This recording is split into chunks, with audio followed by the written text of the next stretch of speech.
It began on dusty parade grounds and wooden barracks, in heat and exhaustion, in shouted orders and aching muscles, in the quiet realization that something difficult was being asked, and that quitting was not an option. Easy Company was not formed by destiny. It was formed by pressure. Young men arrived from every corner of the country carrying different accents, different pasts, different reasons for being there. Some wanted adventure, some wanted purpose, some simply followed the path placed in front of them. What they shared was uncertainty, and the knowledge that whatever lay ahead would demand more than they had ever given before. At Camp Toccoa, the mountain loomed over everything. Currahee rose steep and unforgiving, its slopes cutting into lungs and legs alike. The run up and down that mountain was more than exercise. It was a test of will. Boots slammed against dirt and stone. Breath came in ragged gasps. Sweat soaked uniforms until they clung heavy against skin. Men fell behind. Others pushed through pain they had never known before. The mountain did not care who you were. It only revealed who you would become. Training was relentless. Mistakes were punished. Weakness was exposed. Endurance was demanded. Under harsh leadership and impossible standards, Easy Company was broken down piece by piece, not out of cruelty, but out of necessity. Paratroopers would be dropped behind enemy lines, scattered, isolated, surrounded. There would be no clean formations, no clear lines. Survival would depend on discipline learned when everything else fell apart. They learned to jump from aircraft into darkness, to trust silk canopies and cold air, to land hard and move fast, to fight with whatever men happened to be nearby. They learned to rely on each other. By the time they crossed the ocean, Easy Company was no longer a group of strangers. It was a shared rhythm, boots moving in step, rifles handled instinctively, silence understood without words. They joked to hide nerves. They argued. They bonded. And beneath it all, they waited. The night before Normandy felt longer than any night before it. Engines droned inside crowded aircraft. Parachutes pressed tight against backs. Red lights glowed faintly in metal fuselages vibrating with tension. Some men prayed. Some stared at nothing. Some thought of home in flashes they tried not to hold too long. When the light turned green, the world exploded. They jumped into chaos, into flak-filled skies, into tracer fire, into darkness torn apart by explosions. Men were scattered across fields and hedgerows, landing miles from where they were supposed to be. Equipment was lost. Units dissolved. Plans vanished. And still, Easy Company fought. Small groups found each other in the dark. Orders were replaced by instinct. They moved toward gunfire, toward objectives half-remembered, toward the sound of battle that needed to be stopped. At places like Brecourt Manor, they did what paratroopers were trained to do: strike fast, adapt faster, and disappear before the enemy could recover. Normandy was only the beginning. Easy Company fought through hedgerows where visibility shrank to arm's length, and every corner hid danger. They advanced through towns reduced to rubble. They marched under rain that never seemed to stop. They crossed rivers under fire. They watched friends fall and kept moving, because stopping meant failure. In Holland, they dropped again, this time into daylight. Fields stretched wide and exposed beneath open skies. The war moved quickly, then stalled. Bridges became prizes. Roads became lifelines. Easy Company fought not just the enemy, but frustration, confusion, and the growing weight of loss. Then came winter. The Ardennes was cold beyond imagination. Snow swallowed foxholes. Trees cracked under artillery fire. Breath froze in the air. Easy Company held the line outside Bastogne with little ammunition, little food, and no relief in sight. They stood in frozen forests where the ground was too hard to dig, and the night seemed endless. They endured because they had learned how, not because they were fearless, but because fear had become familiar. As the war pushed into Germany, Easy Company moved through landscapes already collapsing. Towns surrendered or burned. Civilians fled. The enemy grew more desperate. At Berchtesgaden, they reached places once thought unreachable. At the end, they entered camps that revealed horrors no training could prepare them for, moments that stripped victory of celebration and replaced it with silence. By the time the war ended, Easy Company was no longer whole. Some men were gone, others were changed forever. All carried memories that followed them home. Their story is not one of perfection. It is a story of mistakes and growth, of leadership earned and lost, of ordinary people shaped by extraordinary pressure. It is a story about how bonds are forged, not in speeches, but in shared suffering, how trust is built, not by words but by action, how history is moved, not by grand plans alone, but by small groups doing their job when it matters most. Tonight, we return to that journey, to the mountain that broke them down, to the skies that scattered them, to the fields, forests, towns, and frozen ground where they fought, to the moments between battles where exhaustion and brotherhood lived side by side. Before we go deeper, I want to ask you something personal. Where in the world are you listening from right now, and what hour has quietly settled around you? Is it late and still, or does the night feel unfinished? If these stories of endurance, brotherhood, and history help you slow down, reflect, or feel connected to something larger than the day behind you, consider subscribing and keep these journeys with you whenever you need them. June 20th, 1942, Camp Toccoa, Georgia. 140 men stand in chaotic lines under a brutal southern sun, most barely old enough to vote, their civilian clothes already soaked through with sweat. They don't know each other's names yet. They don't know that fewer than half will survive what's coming. They don't even know why they volunteered to jump out of airplanes into enemy fire, except that it pays $50 extra each month, a fortune for men who grew up with nothing during the Depression. This is Easy Company's first formation, and it looks nothing like the legend it will become. No band of brothers here, just strangers gambling their lives on paratrooper wings, and the desperate hope that this war might offer something their peacetime lives never could. The men gathering at Toccoa came from everywhere and nowhere. Dick Winters worked his family's farm in rural Pennsylvania, listening to radio reports of Pearl Harbor while milking cows in the pre-dawn darkness. Bill Guarneri stood on San Francisco docks on December 8, 1941, the day after the attack, reading recruitment posters with clenched fists and making his decision before the ink dried on the declaration of war. Across 32 different states, young men heard the news and felt the same pull, some toward revenge, some toward adventure, some simply toward a paycheck that might lift their families out of poverty. The average age was 21.7 years. Only 15% had completed high school. Most came from working-class backgrounds where manual labor was the only future they'd ever known. The Army didn't want scholars or athletes. They wanted men desperate enough to volunteer for the most dangerous job in the military. The 506th Parachute Infantry Regiment activated officially on July 20th, 1942, and Camp Toccoa became a proving ground for a new kind of soldier. Airborne warfare was experimental, controversial, and terrifying. Critics in the War Department called it suicide with extra steps. Paratroopers would drop behind enemy lines with no support, no resupply, and no way out except through the enemy.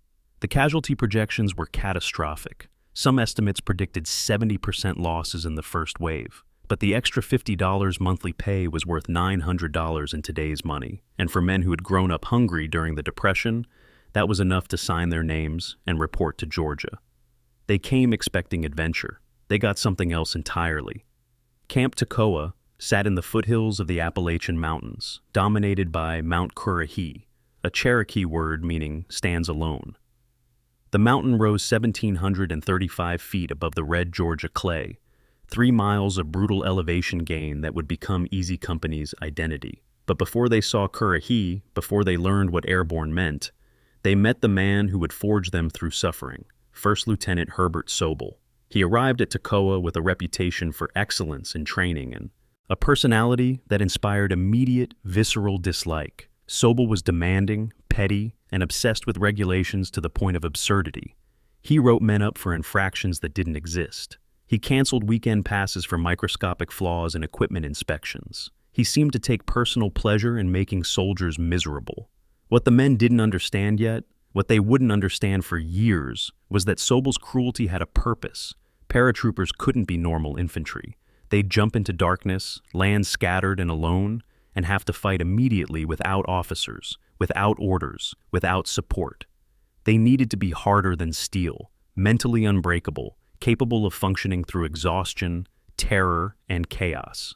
Sobel's method was simple: create that chaos in training, make every day harder than combat could possibly be, push men beyond what they thought they could endure, then push further. If they broke at Toccoa, they'd never jump over Normandy. If they quit during training, they wouldn't die in a French field at age 19. Sobel's mathematics were brutal but accurate. Of the 140 men who started training, only 81 would make it to jump school. The 42% washout rate was the highest in the 506th Regiment. The volunteers didn't see the logic. They just saw a tyrant. Sobel ran them up Currahee twice daily, 3 miles up, 3 miles down, in full combat gear under the Georgia sun. 3 miles up, 3 miles down became their mantra, gasped between burning lungs and screaming muscles. Men collapsed from heat exhaustion. They vomited on the trail. They cried in their barracks at night, too exhausted to feel shame. The physical standards were inhuman. Run 5 miles in 40 minutes carrying full gear, complete 100 push-ups without stopping, march until your feet bled through your boots. Sobel watched them suffer with cold eyes, looking for weakness, culling anyone who couldn't meet his standards. The men began to hate him with a purity they'd never felt toward another human being. But something unexpected happened in that crucible of shared misery. The strangers became brothers. When one man struggled up Currahee, another grabbed his rifle to lighten the load. When Sobel targeted someone for harassment, the others closed ranks in silent solidarity. They couldn't fight back against their tormentor, so they fought for each other. Bill Guarnere, the tough Philadelphia kid, started looking out for the younger soldiers. Carwood Lipton, quiet and steady, became the man others turned to when things felt impossible. Dick Winters, reserved and religious, began demonstrating a different kind of leadership, leading by example rather than intimidation, earning respect rather than demanding it. The contrast between Winters and Sobel couldn't have been sharper, and the men noticed. They followed Sobel because they had to. They'd follow Winters because they wanted to. By November 1942, something resembling a military unit had emerged from the chaos. The survivors were lean, hard, and capable of extraordinary physical feats. They could run for miles without breaking stride, march through the night carrying 80 pounds of equipment, and function on 2 hours of sleep. But Sobel had one final test planned, a 118-mile forced march from Toccoa to Atlanta in December cold. It was the culmination of everything they'd endured, a final proving ground before jump school. Men dropped from exhaustion every few miles. Their feet swelled until they couldn't fit in their boots. The cold bit through their uniforms like knives. But they finished. 81 men completed the march, and when they arrived in Atlanta, they knew they'd survived something most soldiers never faced. They'd earned their right to jump.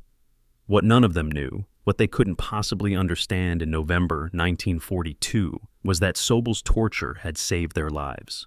The men who washed out went to regular infantry units. Many died in frontal assaults against fortified positions, thrown into meat grinders with minimal training. The men who survived Toccoa were different. They could march all night and fight all day. They could function when exhausted, think when terrified, and improvise when plans collapsed. Sobel had brutalized them into becoming exactly what paratroopers needed to be, survivors. But there was a problem that would nearly destroy Easy Company before it ever saw combat. Sobel was an excellent trainer and a terrible tactical commander. He got lost on night exercises. He made basic navigational errors. He couldn't read terrain or make decisions under pressure. The men realized what would happen if Sobel led them into combat, and they knew they had to act. The tension building at Toccoa would explode months later in a confrontation that would define Easy Company's character more than any battle. But in those first months, watching strangers transform into soldiers, the pattern was already set. This company would be defined not by blind obedience, but by a deeper loyalty to each other, to competence, to the idea that leadership had to be earned rather than merely worn on collar insignia. They were learning that survival meant thinking, questioning, and trusting the men beside you more than the rank structure above you. Herbert Sobel had forged them into warriors, but he had also planted the seeds of the mutiny that would nearly tear Easy Company apart before D-Day. The lottery of war had brought these men together randomly. What happened next would prove whether random chance could forge a unit capable of changing history, or whether the bonds formed in suffering would shatter under the weight of incompetent command. August 19th, 1942. The base of Mount Currahee, 6 o'clock in the morning. The temperature already climbs past 80 degrees Fahrenheit, humidity thick, enough to choke on, and First Lieutenant Herbert Sobel stands watching 140 men prepare for their first combat gear run up the mountain. 3 miles of elevation gain, 1,735 feet of Georgia red clay, roots and rocks. Full pack, rifle, helmet, the works. Probably 70 pounds per man. Sobel's face shows nothing, but his stopwatch is already running. He's not interested in who finishes. He's interested in who quits. This is Currahee, the mountain that stands alone, and after today it will own these men completely. Some will master it, some will break against it. Either way, every man who survives this training will remember this mountain for the rest of his life.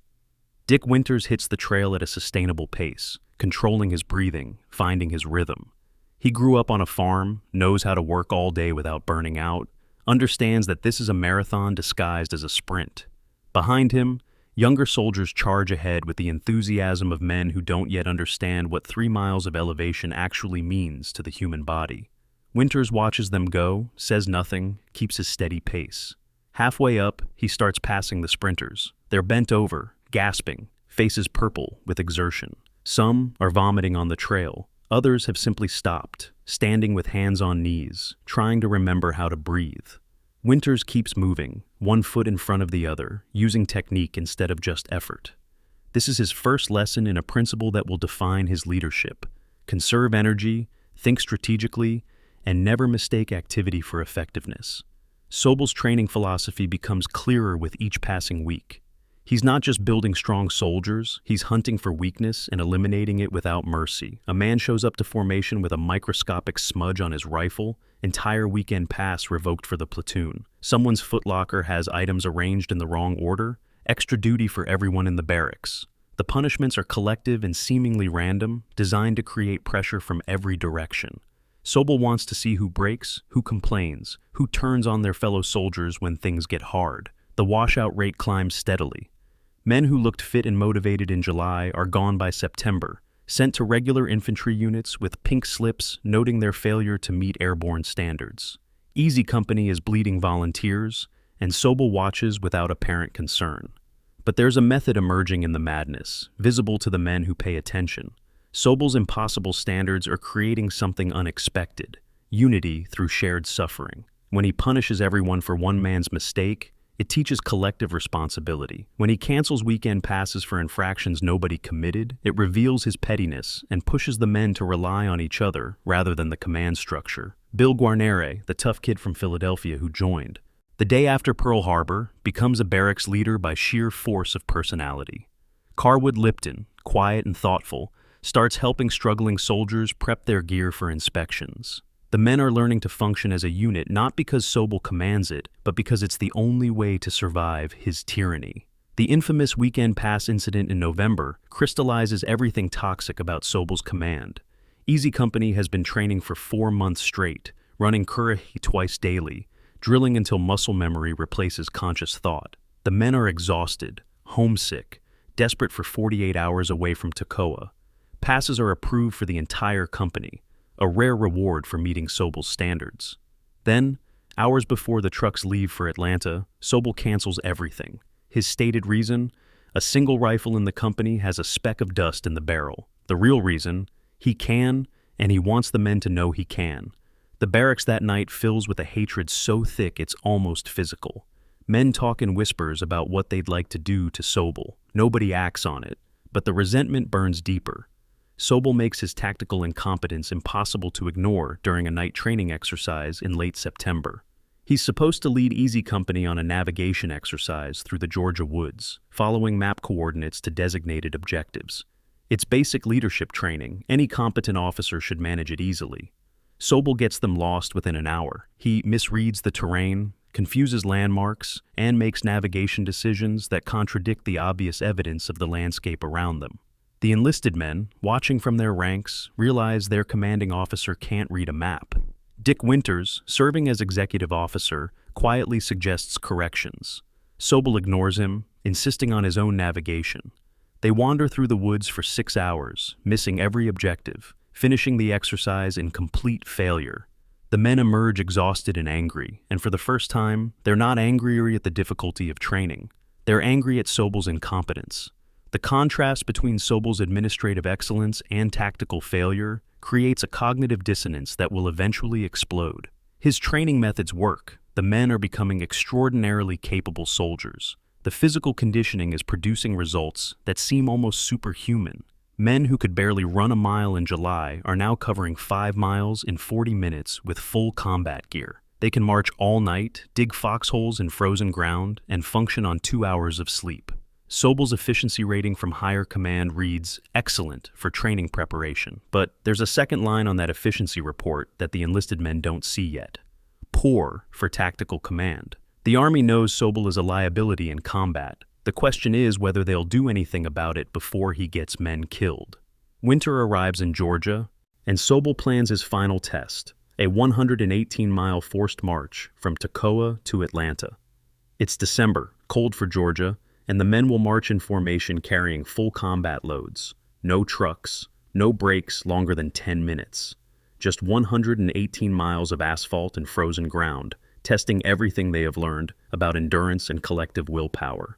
The march becomes legendary in the 506th Regiment. Men's feet swell until they burst through their boots. Blood soaks through socks. Every step is agony after the first 30 miles, torture after 60, and something beyond pain after 90. But they don't stop. When one man falters, 2 others grab his gear and keep him moving. When someone collapses, the medics revive him, and the company slows its pace until he can rejoin formation. They reach Atlanta after 3 days of marching, and something has changed. The 140 volunteers who started training are now 81 hardened soldiers. The washouts are gone, sent to regular infantry, destined for different units, different battles, different fates. The survivors have been forged into something harder than they were, tougher than they believed possible. They've learned they can endure things that would break normal men. They've discovered reserves of strength they didn't know existed. And they've learned to function as a collective organism, each man supporting the others, the unit becoming more important than any individual. Sobel's methods worked, but his time is running out. What the men don't know yet, what they can't possibly understand in December 1942, is that Sobel has made himself obsolete. He was designed to create warriors through suffering, and he succeeded. But warriors need leaders they trust, commanders they believe in, officers they'd follow into hell because they know those officers would lead them back out. Sobel is not that leader. Dick Winters is becoming that leader, quietly, without seeking it, simply by demonstrating a different model: competence over cruelty, respect over fear, leadership by example rather than by intimidation. The men see it. The other officers see it. Eventually, Sobel will see it too. And when he does, his insecurity will trigger a confrontation that forces the Army to choose between protocol and effectiveness. The mountain called Currahee forged Easy Company into something extraordinary. The mutiny brewing beneath the surface will test whether that forge created steel strong enough to withstand fracturing from within. March 17, 1943, Camp Mackall, North Carolina, evening. First Lieutenant Herbert Sobel stares at a dirty latrine and sees an opportunity to destroy Dick Winters. The bathroom infraction is trivial, a minor oversight in cleanliness standards that would normally merit a verbal correction. But Sobel doesn't see a latrine. He sees his executive officer showing signs of independent sorrow, leadership, earning loyalty that should belong to the commanding officer, becoming the man soldiers naturally follow. Sobel has felt it for months, the subtle shift in barracks dynamics, the way men turn to Winters for guidance even when Sobel is present. So he writes Winters up for a court-martial offense, manufacturing charges that could end his career. Sobel thinks he's eliminating a rival. He's actually lighting a fuse that will detonate his own command. The charges against Winters are technically valid but spiritually absurd. Sobel claims Winters failed to properly inspect and secure a latrine area, framing it as dereliction of duty.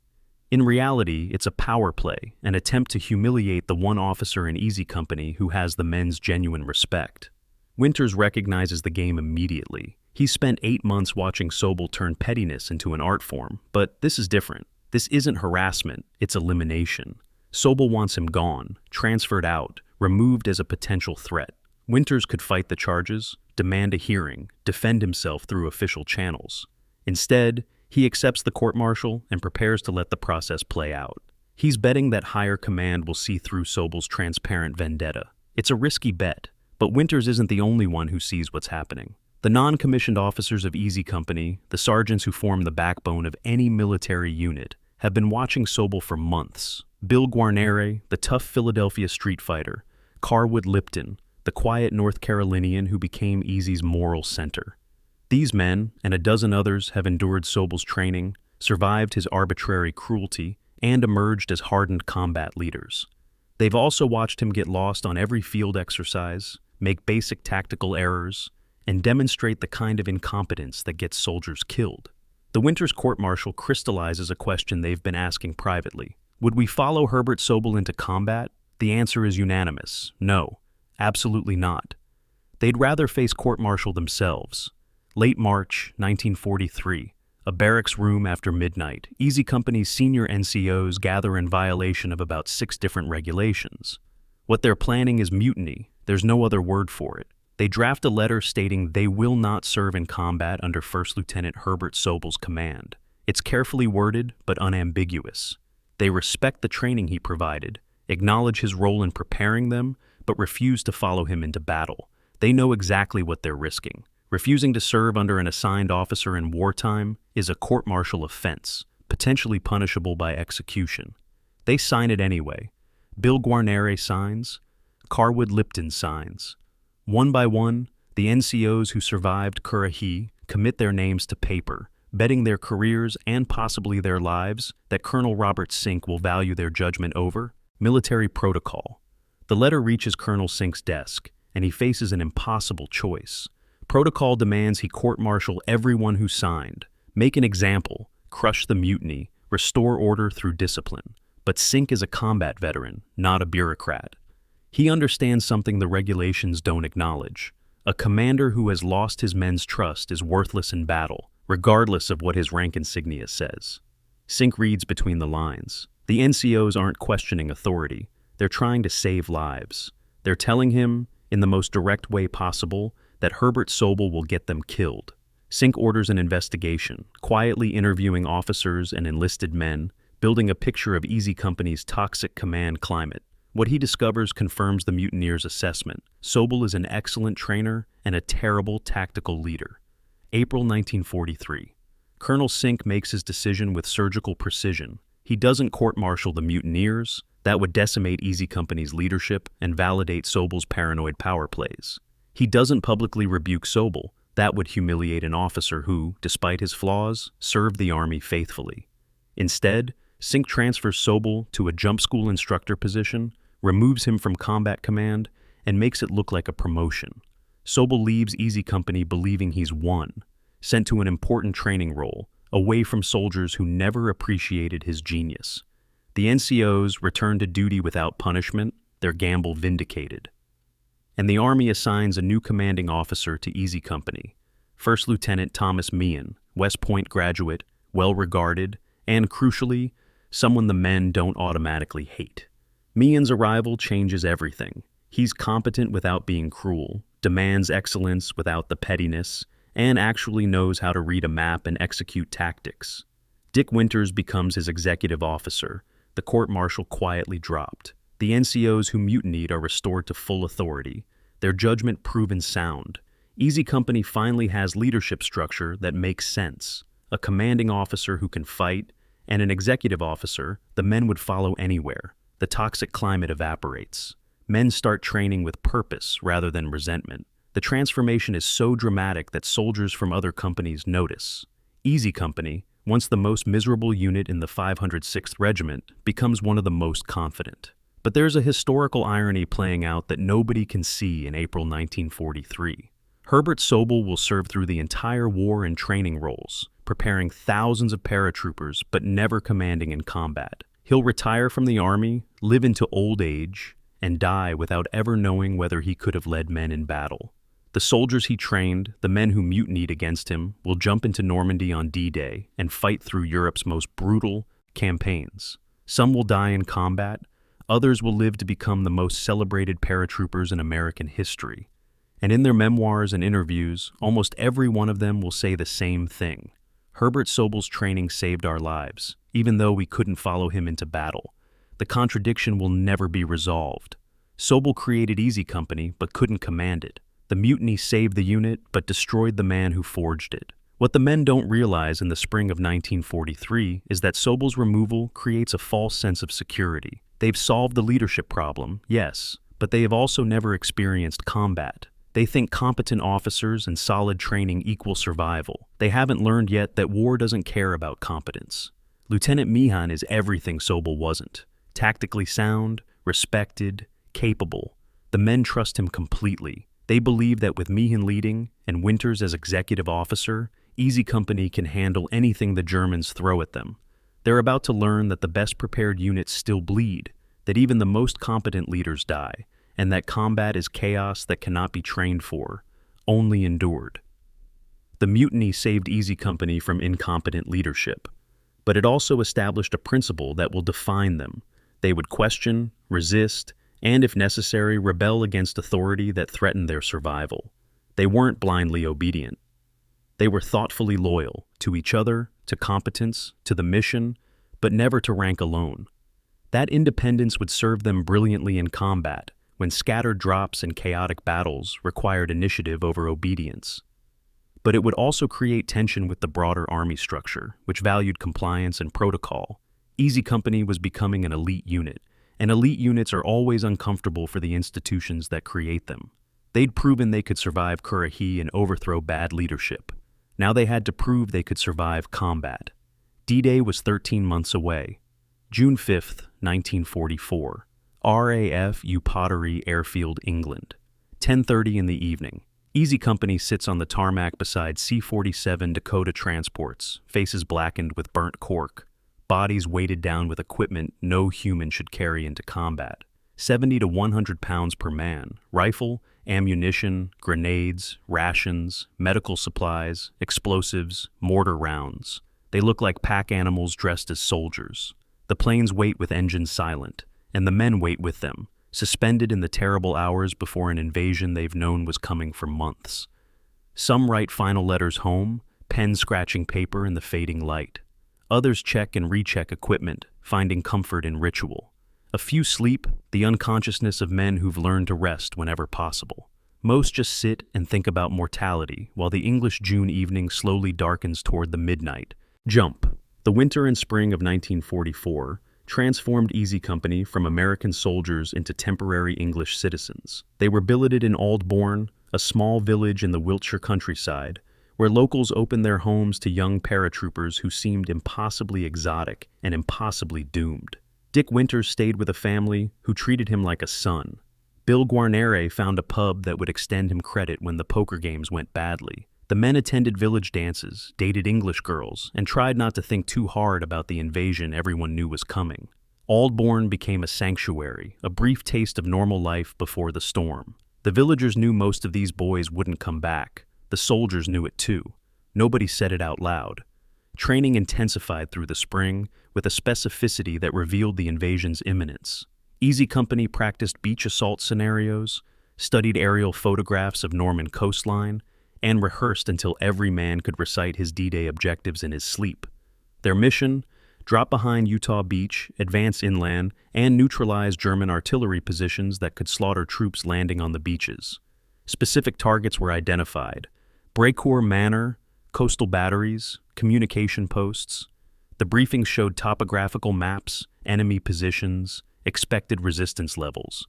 The intelligence officers used words like probable and estimated when discussing German strength, which meant they were guessing. The casualty projections were delivered matter-of-factly. Expect 70% losses in the first wave of paratroopers. 7 out of 10 wouldn't survive the first 48 hours. May turned to June, and the waiting became physically painful.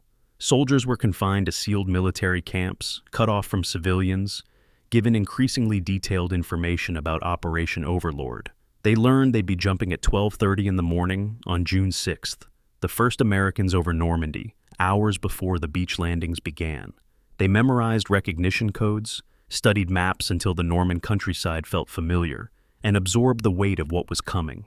This wasn't a training exercise. This was the invasion Hitler's Atlantic Wall was built to prevent, the assault that would either open a second front in Europe or turn the English Channel red with Allied blood. Easy Company's small role in this massive operation felt simultaneously crucial and insignificant. June 4th, 1944. D-Day is scheduled for dawn on the 5th, and Easy Company loads into aircraft, faces painted, equipment checked, ready to jump. Then the word comes down: postponement. Weather over the channel is deteriorating, making the airborne drop and beach landings too risky. Stand down. 24 hours delay. The men unload from the planes, wash the camouflage off their faces, and try to sleep while knowing tomorrow they'll do this again. Except tomorrow there won't. Be a postponement. Tomorrow is real. That extra day of waiting is psychological torture. Soldiers who had made peace with their mortality have to do it again. Letters already written have to be reconsidered, revised, or left as they are. The fear they'd conquered resurfaces stronger. June 5th arrives with English weather. Overcast, windy, but acceptable enough for General Eisenhower to give the order. This is it.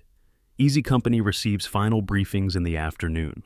Lieutenant Meehan, their commanding officer, goes over the drop zone locations one more time. Dick Winters, executive officer, ensures every man understands his role. The jump will happen in darkness, scattered across Norman fields, with German flak and small arms fire trying to kill them before they even land. Assembly will be chaotic. Use the cricket clickers to identify friendlies in the dark. Avoid speaking unless necessary. Move toward objectives as quickly as possible. They're told to expect to land isolated, surrounded, and hunted. Find other Easy Company men. Complete the mission. Survive if possible. Late afternoon, the men perform rituals that feel like religious ceremonies. They check each other's parachutes, double-checking the static lines that will deploy the chutes when they jump. They distribute equipment: who carries the mortars, who has extra ammunition, who's responsible for demolition charges. Dog tags are checked, positioned correctly so they can identify bodies. Some men shave, wanting to die clean if they die today. Others write final additions to letters, brief postscripts acknowledging they're about to do the thing they've trained for since Toccoa. The chaplain offers services. Some attend. Others find their faith elsewhere. As evening approaches, the C-47s are assigned their sticks, 18 men per plane, Easy Company divided across 8 aircraft. Lieutenant Meehan will fly in Chalk number 66, leading Easy Company into Normandy. Dick Winters boards a different plane, standard practice to ensure both the CO and XO don't die in the same aircraft loss. The stick assignments feel random but carry enormous consequences. Which plane you board will determine whether you land on target or miles away, whether you survive the drop or burn in a crashed aircraft, whether you fight with your unit or scramble alone through hostile territory. The men board their assigned planes and wait. 11:30 at night, and the engines roar to life. The sound is overwhelming, visceral, the mechanical scream of aircraft preparing for war. Soldiers wedged into uncomfortable seats feel the vibration through their boots, their bones, their teeth. This is real now. No more postponements, no more training. The planes taxi toward runways, and through the open doors, soldiers can see other aircraft stretching into the darkness. Hundreds of planes, thousands of paratroopers, the largest airborne operation in history. Easy Company is one small piece of this vast machine. 140 men among 13,000 paratroopers jumping into Normandy tonight. They feel simultaneously insignificant and essential. Midnight passes. The planes cross the English Channel, and soldiers try not to vomit from turbulence and fear. Some pray, some sleep somehow.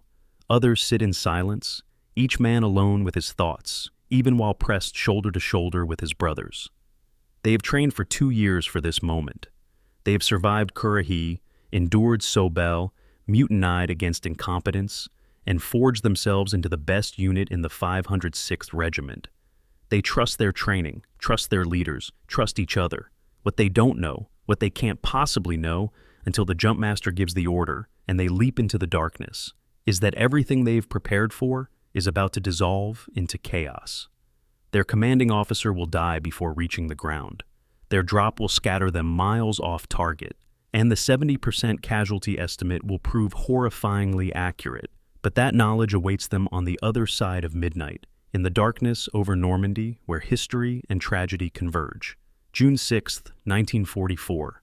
12:15 in the morning, 1,500 feet above Normandy. The sky explodes. German anti-aircraft fire tears through the darkness like deadly fireworks.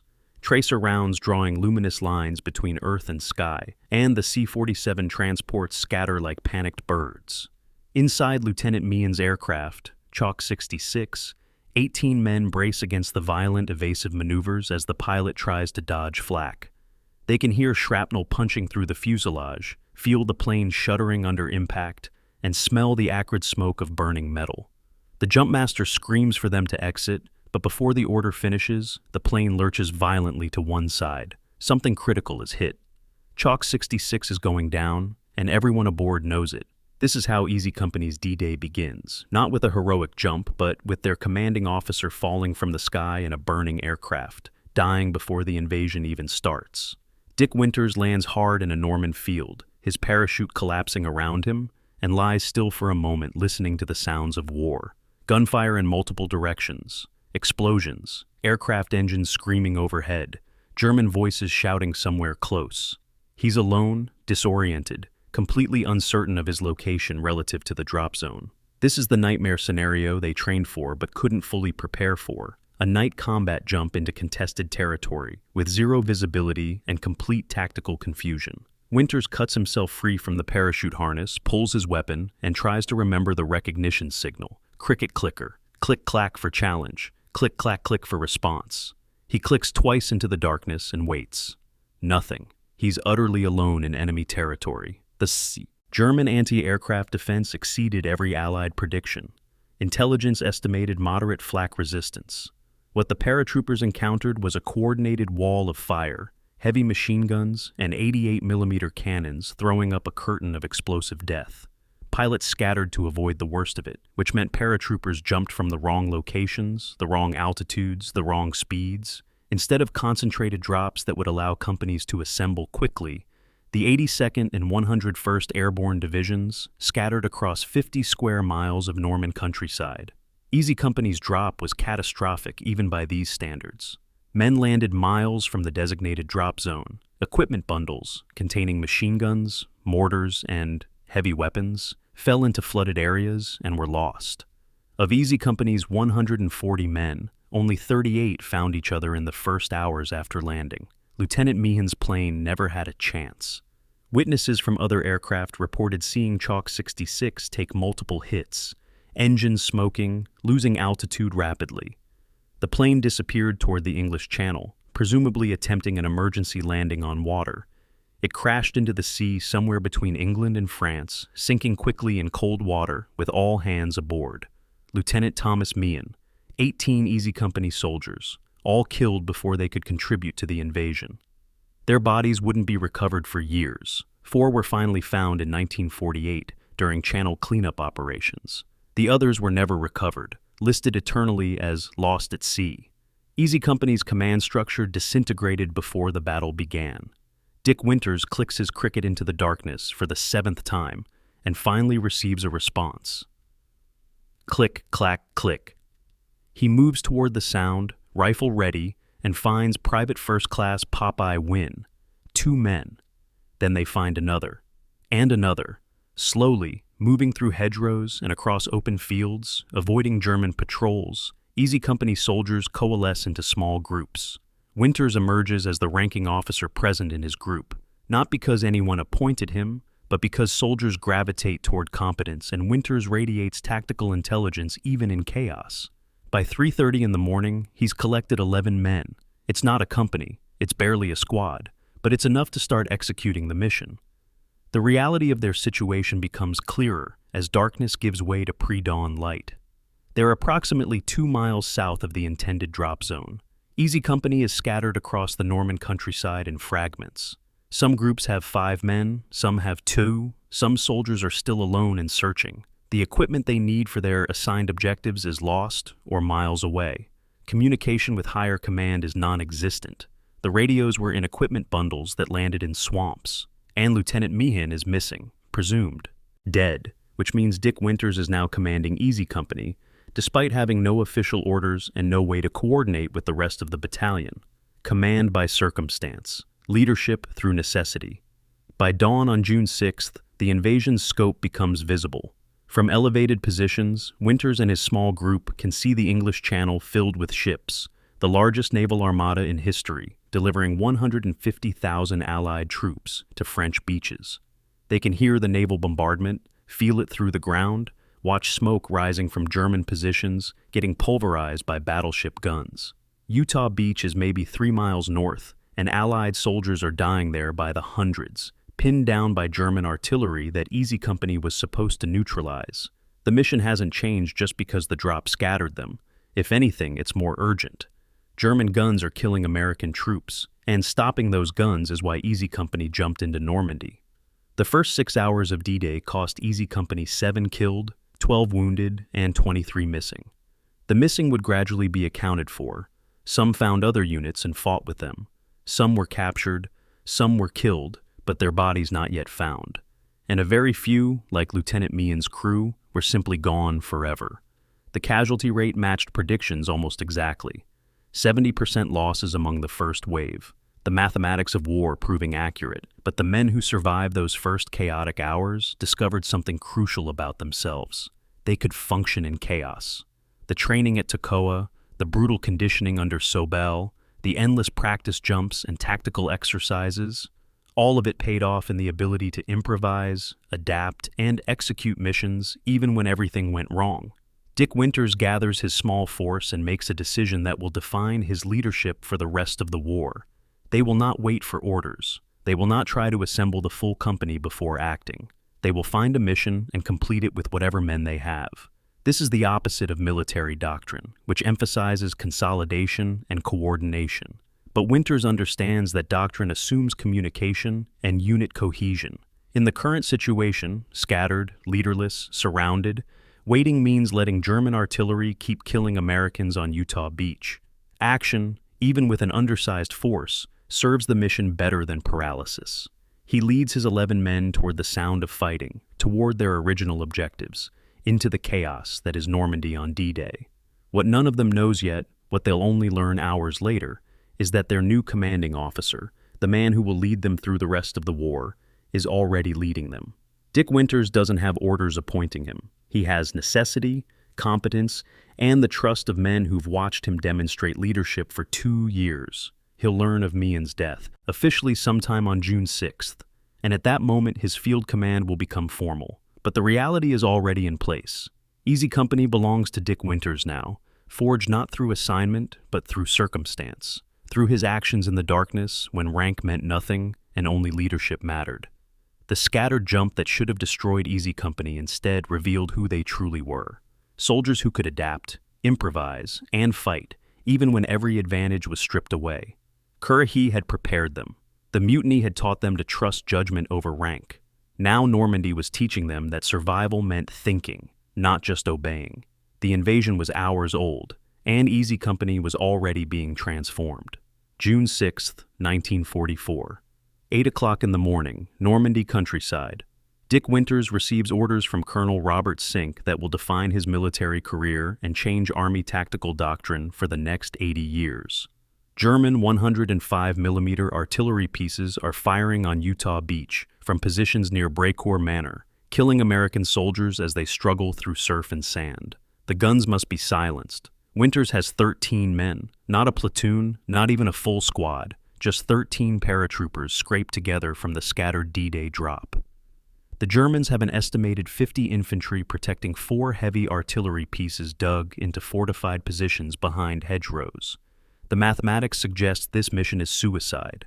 Winters looks at his men, calculates the odds, and decides to attack anyway. Sometimes mathematics don't account for training, terrain knowledge, and the advantage of men who've already survived the impossible in the last 8 hours. Winters scouts the position first, taking 3 men on a reconnaissance patrol through the Norman hedgerows that will dominate combat in this region for the next month. The hedgerows are ancient, 8-foot earthen walls topped with dense vegetation, embedded with centuries of root growth, creating natural fortifications every 100 yards. They provide perfect cover for defenders and deadly obstacles for attackers. Winters uses them brilliantly, moving through the network of fields and barriers until he can observe Brecourt Manor from concealment. What he sees confirms the nightmare: 4 German artillery pieces in prepared positions, crews working them efficiently, infantry dug into trenches providing overlapping fields of fire. A frontal assault would be slaughter. So, Winters doesn't plan a frontal assault. What happens next becomes a textbook example of fire and maneuver tactics, studied at West Point and the Army's infantry schools for decades. Winters divides his 13 men into 3 elements: a base of fire team to pin down German defenders, an assault team to attack from the flank, and a support element to provide covering fire and exploit success. It's basic small unit infantry tactics, except it's being executed by a drastically undermanned force against a superior enemy in fortified positions. The plan requires precise timing, disciplined fire control, and soldiers capable of independent action when the plan inevitably breaks down. Winters briefs his men in terse sentences. They nod understanding. No questions. They've trained for this. 9:30 in the morning, and the assault begins. Carwood Lipton positions his machine gun team to provide suppressing fire on the German trenches. The gun opens up, forcing German heads down, disrupting their defensive coordination. While the Germans focus on the machine gun threat, Winters leads Bill Guarneri, Donald Malarkey, and 3 others in a flanking maneuver through the hedgerows. They move fast and low, using terrain for concealment, closing the distance before the Germans realize they're being flanked. Winters reaches a position 30 yards from the first gun emplacement and signals the assault. They charge the trench screaming, firing as they move, closing to grenade range before the defenders can react effectively. The first gun position falls in brutal close-quarters combat. Winters kills the gun crew commander with his rifle. Guarneri throws grenades into the trench, the explosions stunning the survivors. They overrun the position, Germans surrendering or dying, and Winters immediately destroys the artillery piece's firing mechanism with thermite grenades. 1 gun down, 3 to go. But the element of surprise is gone now. The remaining German positions know they're under attack and start coordinating defensive fire. This is where the plan breaks down and soldiers have to improvise. The second gun position proves harder. Germans pour fire from multiple angles, forcing Winters' assault team to take cover in a drainage ditch. They're pinned down, the attack stalling, and men are getting hit. Private John Hall takes a round through the shoulder. Winters realizes they need to break the stalemate, or they'll get cut to pieces. He signals for covering fire, and when Lipton's machine gun opens up again, Winters leads another assault on the second gun. This time, the Germans are ready. The fighting is vicious, close-range rifle fire and grenades, men killing each other at distances measured in yards. Winters' friend Popeye Wynn goes down with leg wounds, but they take the position, destroy the second gun, and consolidate before the Germans can counterattack. Between the second and third gun positions, Winters encounters Private First Class John Cowboy Hall bleeding out from throat wounds.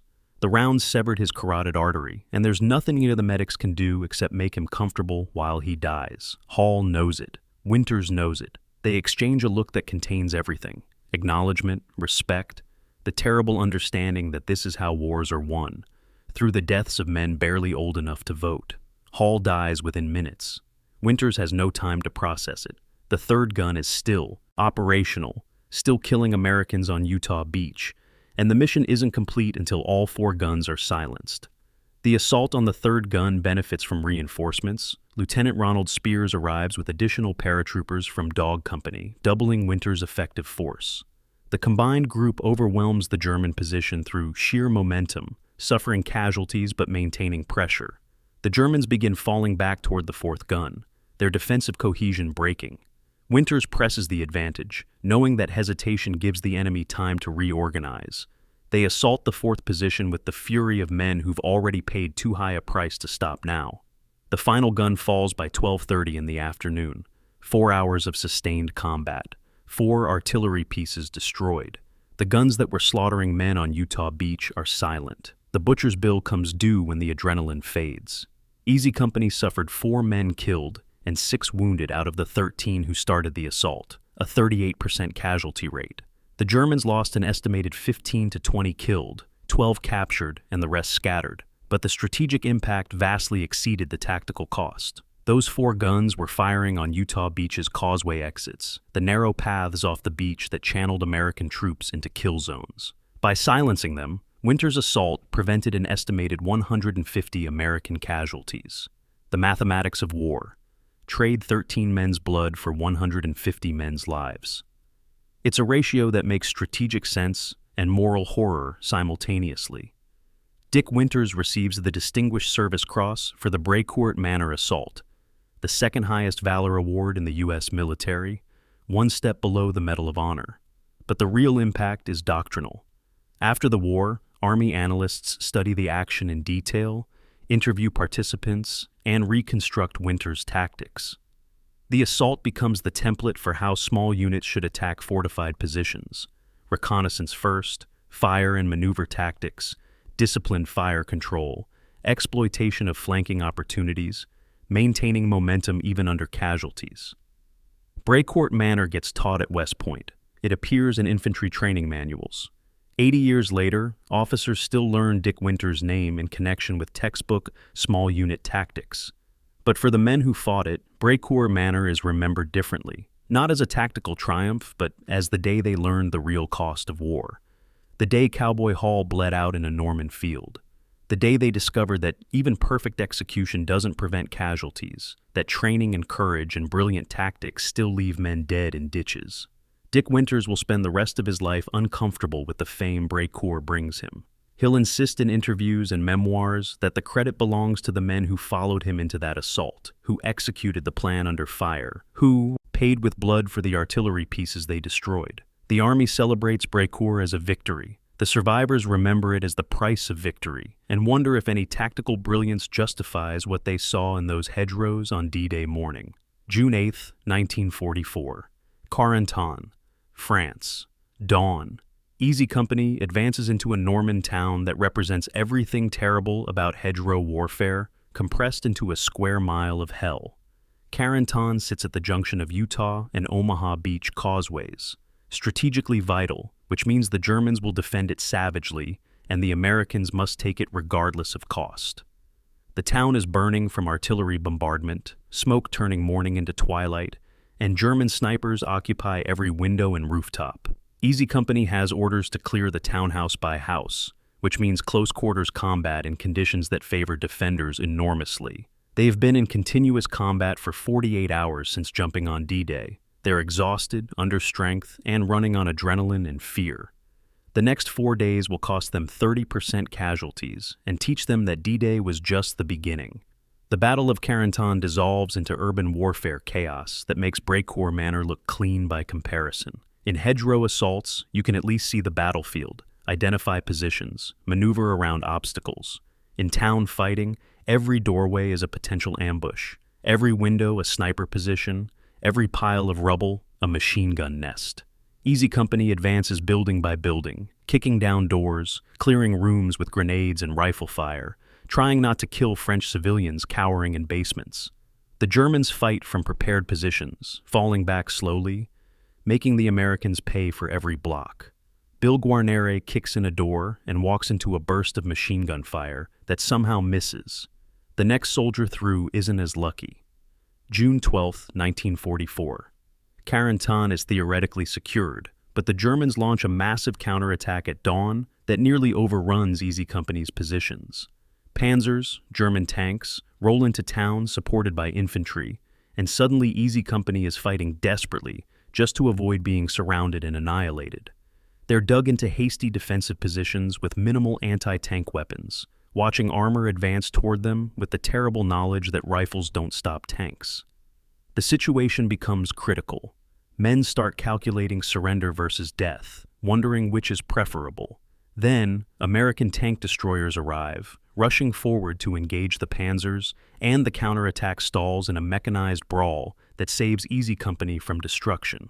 The psychological wear begins showing in ways physical injuries don't. Buck Compton watches a close friend die to artillery, a direct hit that leaves nothing recognizable, just meat and fabric scattered across a crater. Compton doesn't break then. He keeps functioning, keeps leading, keeps doing his job. But something changes inside him, a crack forming in the foundation of his mental endurance. He doesn't recognize it yet. Neither do his fellow soldiers. Combat trauma doesn't announce itself. It accumulates silently, building pressure behind psychological barriers until those barriers catastrophically fail. Compton's breakdown is still months away, but Carentan plants the seeds. The Norman hedgerow terrain becomes Easy Company's universe and prison for 33 continuous days. Each hedgerow is an obstacle that must be cleared, and there are thousands of them, creating a labyrinth where visibility extends maybe 50 yards before hitting another wall of earth and vegetation. The Germans defend brilliantly, using the terrain to maximum advantage, placing machine guns to create interlocking fields of fire, mining approaches, and falling back only when positions become untenable. Easy Company attacks the same way they were taught at Toccoa, with aggression, coordination, and fire and maneuver tactics. But even perfect tactics grind slowly against a dug-in enemy in defensive terrain. The casualty count rises with mathematical inevitability. 1 man killed by sniper fire, 2 wounded by mortar fragments, 3 lost to a machine gun ambush. The numbers accumulate across days and weeks until Easy Company's roster looks nothing like the unit that jumped on D-Day. Of the 140 men who started, 52 are killed, wounded, or missing by the time Normandy operations conclude. That's a 37% casualty rate, and those are just the physical injuries. Every survivor carries psychological scars that won't manifest for years or decades. The company bleeds expertise. Veteran soldiers who survived Toccoa training and the D-Day drop are replaced by green troops fresh from the States who've never heard a shot fired in anger. The replacement soldiers create a 2-tier company structure that will persist through the rest of the war. The Toccoa originals, the men who survived Currahee and jumped on D-Day, form an informal aristocracy, bonded by shared suffering that newcomers can never fully join. The replacements are necessary, capable, often brave, but they're not brothers in the same way. They didn't earn their place through the forge of Sobel's training. They didn't scatter across Normandy in darkness and reassemble through sheer determination. The original Easy Company men accept the replacements professionally, but keep emotional distance. You don't invest fully in men who might die tomorrow. The replacements feel the separation and resent it, but they understand. They're joining a family formed in trauma, and outsiders are never fully welcomed. By late June, the daily routine becomes a grinding monotony punctuated by terror. Patrol, dig foxholes, wait for orders, assault the next hedgerow, take casualties, consolidate, repeat. Sleep becomes a luxury measured in minutes. Food is cold K-rations, eaten in ditches. Personal hygiene deteriorates to the point where everyone stinks of sweat, cordite, and fear. The men develop the 1,000-yard stare that combat veterans recognize. Eyes that see through you rather than at you, focused on something internal and terrible. They stop writing letters home because they can't explain what they're experiencing and don't want to try. The disconnect between combat reality and civilian comprehension becomes an unbridgeable gap. June 29, 1944. Easy Company receives orders for one final push before rotation out of the line. They assault a heavily defended German position, take it after brutal fighting, and hold against the inevitable counterattack. More casualties. More friends bleeding out in Norman mud. More names added to the roster of the dead. But this time, when they consolidate after the battle, they receive the news they've been desperately hoping for: relief. The battalion is pulling out of Normandy, returning to England for rest and refit. 33 continuous days in combat are ending. The survivors look at each other with expressions mixing relief, guilt, and exhaustion, so profound it's become their baseline state. July 10, 1944. Easy Company boards trucks bound for England, leaving Normandy behind. The men are filthy, underweight, and hollow-eyed. They've lost more than a third of their number killed or wounded. They've killed an unknown number of Germans. Nobody keeps accurate count in sustained combat. They have accomplished their mission of disrupting German defenses and supporting the Allied breakout from the beaches. By any military metric, they succeeded. But success tastes like ashes when you're riding away from fields where your friends are buried. The truck convoy passes through liberated French towns where civilians cheer and wave, grateful for their freedom. Easy Company soldiers stare at them without expression, too exhausted for emotion, too traumatized to celebrate. The crossing back to England feels like traveling between worlds. They board ships at Normandy ports, cross the channel that 2 months ago they crossed going the other direction, and disembark in an England that seems impossibly clean, safe, and distant from war. The army gives them 2 weeks of rest, Actual beds, hot showers, cooked meals, no combat patrols. Some men sleep 18 hours straight, bodies reclaiming the sleep debt accumulated across 33 days of sustained combat. Others can't sleep at all, lying awake reliving firefights, hearing phantom artillery, feeling phantom blood on their hands. The physical wounds heal with time and medical care. The psychological wounds go unacknowledged, untreated, and unhealed. The term PTSD doesn't exist yet. The Army calls it combat fatigue and expects soldiers to push through it. Most do. Some break anyway. What Easy Company doesn't know during those 2 weeks of English summer rest is that Normandy was just the beginning. They've proven they can fight and survive the worst infantry combat of the war so far. The Army has noticed. Elite units don't get rewarded with safe assignments. They get sent to the most critical missions. In 2 months, Easy Company will jump into Holland for Operation Market Garden. In 6 months, they'll be surrounded at Bastogne in winter conditions that make Normandy look comfortable. The men resting in English barracks in July 1944 think they have survived the worst. They have no idea what's waiting in the frozen forests of Belgium, where Easy Company will face their ultimate test and discover that surviving Normandy only qualified them for harder trials ahead. September 17, 1944, 1 o'clock in the afternoon. Above Eindhoven, Netherlands, Easy Company jumps into the clearest, most perfect airborne drop of the war, a textbook operation that lands them exactly on target, in daylight, with minimal anti-aircraft fire. After the nightmare scattering of D-Day, this feels like redemption. Parachutes bloom across blue Dutch sky in neat formations, soldiers landing in designated drop zones, assembling quickly into cohesive units. Within 2 hours, Easy Company is organized, equipped, and advancing on objectives. This is what airborne operations are supposed to look like when planning meets execution. The men are confident, aggressive, flush with the success of Normandy, and eager to prove themselves again. They have no idea they're participating in one of the war's greatest strategic blunders, Operation Market Garden, the plan that promised to end the war by Christmas and instead extended it by 6 months. The strategic concept sounds brilliant in briefings. British Field Marshal Bernard Montgomery proposes a daring thrust through Holland into Germany's industrial heartland. Airborne forces will capture a series of bridges from Belgium to Arnhem, creating a corridor for armored divisions to race through and cross the Rhine River into Germany. If it works, the Allies bypass Germany's fortified Siegfried Line, outflank their defenses, and potentially end the war before winter. Easy Company's role is straightforward. Jump into Eindhoven, capture the town and its bridges, secure the route for British armor advancing from the south. Intelligence reports minimal German resistance. The drop zones are safe. The operation has been planned for weeks, with meticulous attention to detail. What could possibly go wrong? September 18, 1944. Easy Company liberates Eindhoven, and the Dutch reaction is euphoric. Civilians pour into the streets, waving orange flags, the color of the Dutch royal family, showering paratroopers with flowers, kisses, and gratitude so profound it's overwhelming. Women embrace soldiers weeping with joy. Old men shake hands with tears streaming down their faces. Children mob the Americans begging for chocolate and chewing gum. For a brief moment, Easy Company experiences what they imagined liberation would feel like.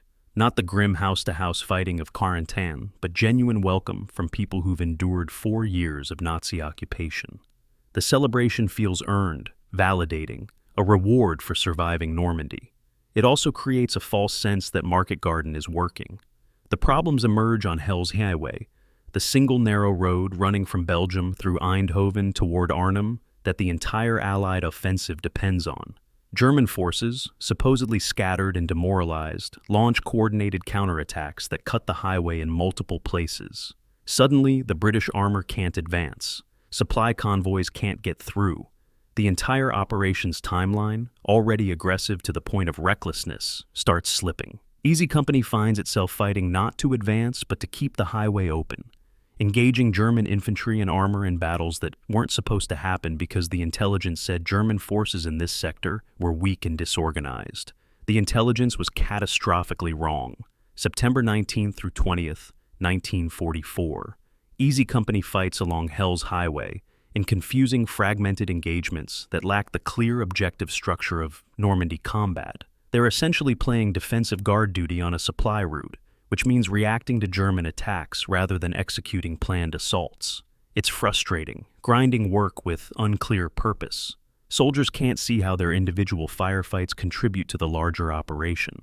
They just know they're fighting Germans who are supposed to be retreating, but instead seem determined and well-equipped. The casualties start accumulating, not catastrophic numbers like Normandy, but steady attrition that depletes the company's strength with no obvious gain to show for it. Up north at Arnhem, the British 1st Airborne Division is fighting a desperate battle that will define Market Garden's failure. They dropped expecting to find minimal German resistance.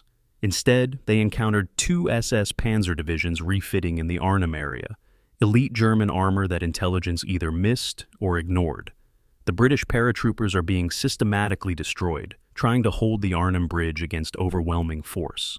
Field Marshal Montgomery's plan required the bridge to be held for 2 days until British armor arrived.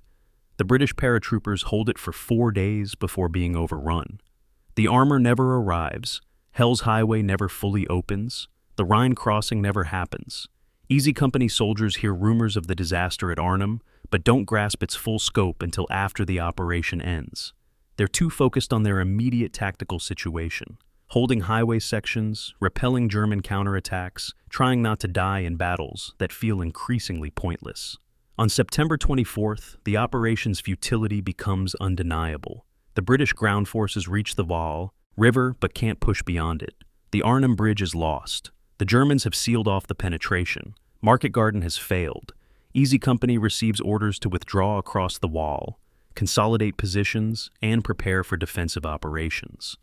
The promised quick end to the war evaporates. The final butcher's bill for Market Garden is devastating. The British 1st Airborne Division at Arnhem suffered 1,485 killed and 6,854 captured out of 10,600 men, a catastrophic 68% casualty rate. Easy Company lost 22 killed and wounded over 2 weeks of fighting, lighter than Normandy but still significant. But the strategic cost exceeded the tactical losses.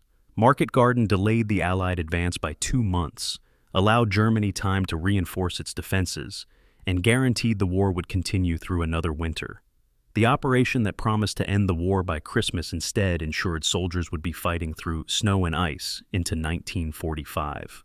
The Dutch civilians who celebrated liberation in September faced renewed Nazi occupation and brutal reprisals. The Germans punished Dutch areas that had welcomed the Allies, confiscating food, executing resistance members, and creating a humanitarian catastrophe that killed thousands from starvation during the winter of 1944 to 45. Easy Company soldiers remember the joy on Dutch faces when they arrived, and the knowledge that their operational failure condemned those same civilians to more suffering haunts them. Liberation incomplete is sometimes crueler than no liberation at all. It offers hope, then snatches it away. October 5th, 1944. Easy Company completes its withdrawal from the Market Garden operational area and enters a period of confusing limbo. They're not actively fighting, but they're not in reserve either. They occupy positions in defensive sectors, conduct patrols, and wait for new orders. The mood is complicated, relief at surviving another major operation mixed with frustration at the waste, the futility, the sense that they accomplished nothing worth the casualties. Market Garden taught Easy Company a lesson Normandy hadn't. Sometimes courage and competence aren't enough. Sometimes the strategy is flawed from the start, and soldiers pay for generals' miscalculations. Dick Winters processes Market Garden differently than his men. He studies what went wrong from a tactical and strategic perspective, learning lessons about overconfidence, intelligence failures, and the dangers of rigid planning that doesn't account for enemy adaptation. He recognizes that Easy Company performed well. They took their objectives, held their positions, adapted to changing circumstances. The failure was operational and strategic, not tactical. But that distinction doesn't comfort the families of the 22 casualties. It doesn't help the Dutch civilians who greeted them as liberators and then watched them retreat. Winters files the lessons away, knowing that future operations will test whether the Army learned anything from Market Garden's failure. The answer, he'll discover in 2 months, is no. The same institutional overconfidence that doomed Market Garden will send Easy Company to Bastogne with inadequate equipment and no plan for what to do if surrounded. Some lessons, apparently, are too expensive to learn. December 18th, 1944. 60 miles from Bastogne, Belgium. Night. Easy Company loads into open cattle trucks for emergency deployment to stop a German offensive nobody saw coming. The trucks have no heat, no seats, just wooden floors where 130 soldiers crouch against winter wind that cuts through summer uniforms like razors made of ice. The temperature hovers around 20 degrees Fahrenheit and falling. The men are wearing the same gear they wore in Holland: lightweight jackets, cotton trousers, no winter equipment because the army didn't issue any. They've been in reserve, resting, expecting a quiet December.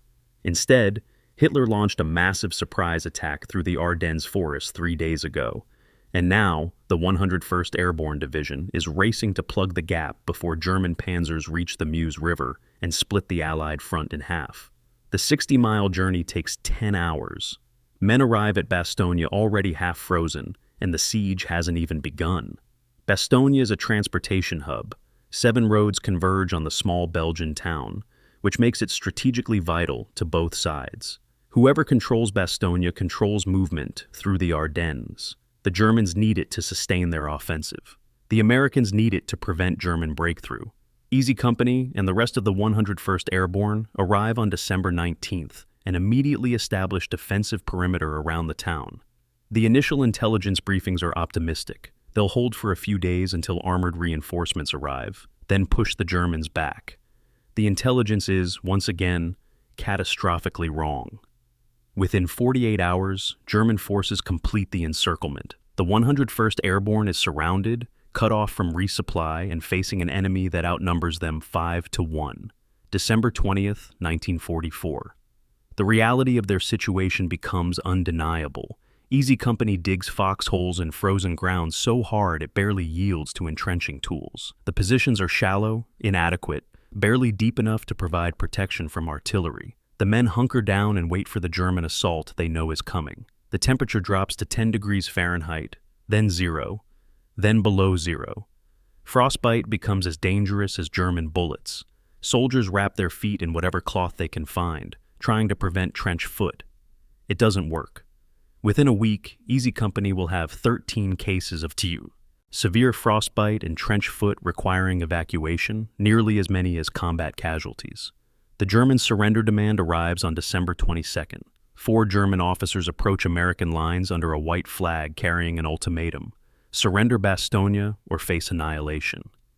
The message reaches Brigadier General Anthony McAuliffe, acting commander of the 101st Airborne. His one-word response becomes legendary: nuts. The Germans, confused by American slang, require explanation. The American negotiator clarifies: it means go to hell. The Germans withdraw. The siege continues. Easy Company soldiers hear about McAuliffe's reply and laugh, the kind of laughter men produce when the alternative is screaming. They're surrounded, outgunned, freezing, and running out of ammunition. But they're not surrendering. The siege mathematics are brutal and simple. Bastogne's defenders have limited ammunition, limited medical supplies, and limited food. The Germans have unlimited artillery and no supply constraints. Every day the Americans grow weaker, while the Germans maintain strength. Artillery bombardment becomes the daily soundtrack. German shells falling around the clock, tearing apart buildings, cratering roads, killing soldiers in foxholes who thought they were safe. Easy Company learns to identify incoming rounds by sound, distinguish between artillery and mortars, calculate time between flash and impact. They become connoisseurs of death arriving from the sky. Ammunition rationing begins on December 23rd. Rifle rounds limited to 10 per man. Machine guns to short bursts only when targets are certain. Artillery to 10 shells per gun per day, barely enough for defensive fire. Easy Company soldiers conserve ammunition religiously, take careful aim, make every shot count. They also start scrounging ammunition from casualties, American and German, because official supply is exhausted and resupply is impossible. The surrounded perimeter becomes a closed ecosystem where everything gets recycled, ammunition, rations, medical supplies, even clothing stripped from the dead. Waste is unaffordable. December 24th, 1944. Christmas Eve in frozen foxholes. The men receive 1K ration per man as their holiday meal, canned meat, crackers, and powdered coffee that freezes before it can be consumed. No turkey dinner, no Christmas carols, just another day of artillery bombardment and freezing temperatures. Some soldiers try to find meaning in the religious significance of the date. Others just endure. The psychological toll of the siege is accumulating faster than physical casualties. Soldiers stop talking except when necessary. They develop the flat effect of extreme trauma. Emotions shut down because feeling anything is unbearable. They watch friends die and feel nothing, not because they don't care, but because their capacity for emotional response has been exhausted. December 26, 1944, 4:45 in the afternoon. The sound of tank engines approaches from the south, and for once, it's American tanks. General George Patton's Third Army has broken through the German encirclement, reaching Bastogne after a forced march that military historians still study for its speed and audacity. The siege is lifted. The perimeter is relieved. Easy Company soldiers climb from foxholes and stare at the Shermans rolling past like they're hallucinating. 8 days surrounded. 8 days of starvation, freezing, and constant bombardment. It's over, except it's not. The Germans still surround most of Bastogne. The corridor Patton opened is narrow and contested.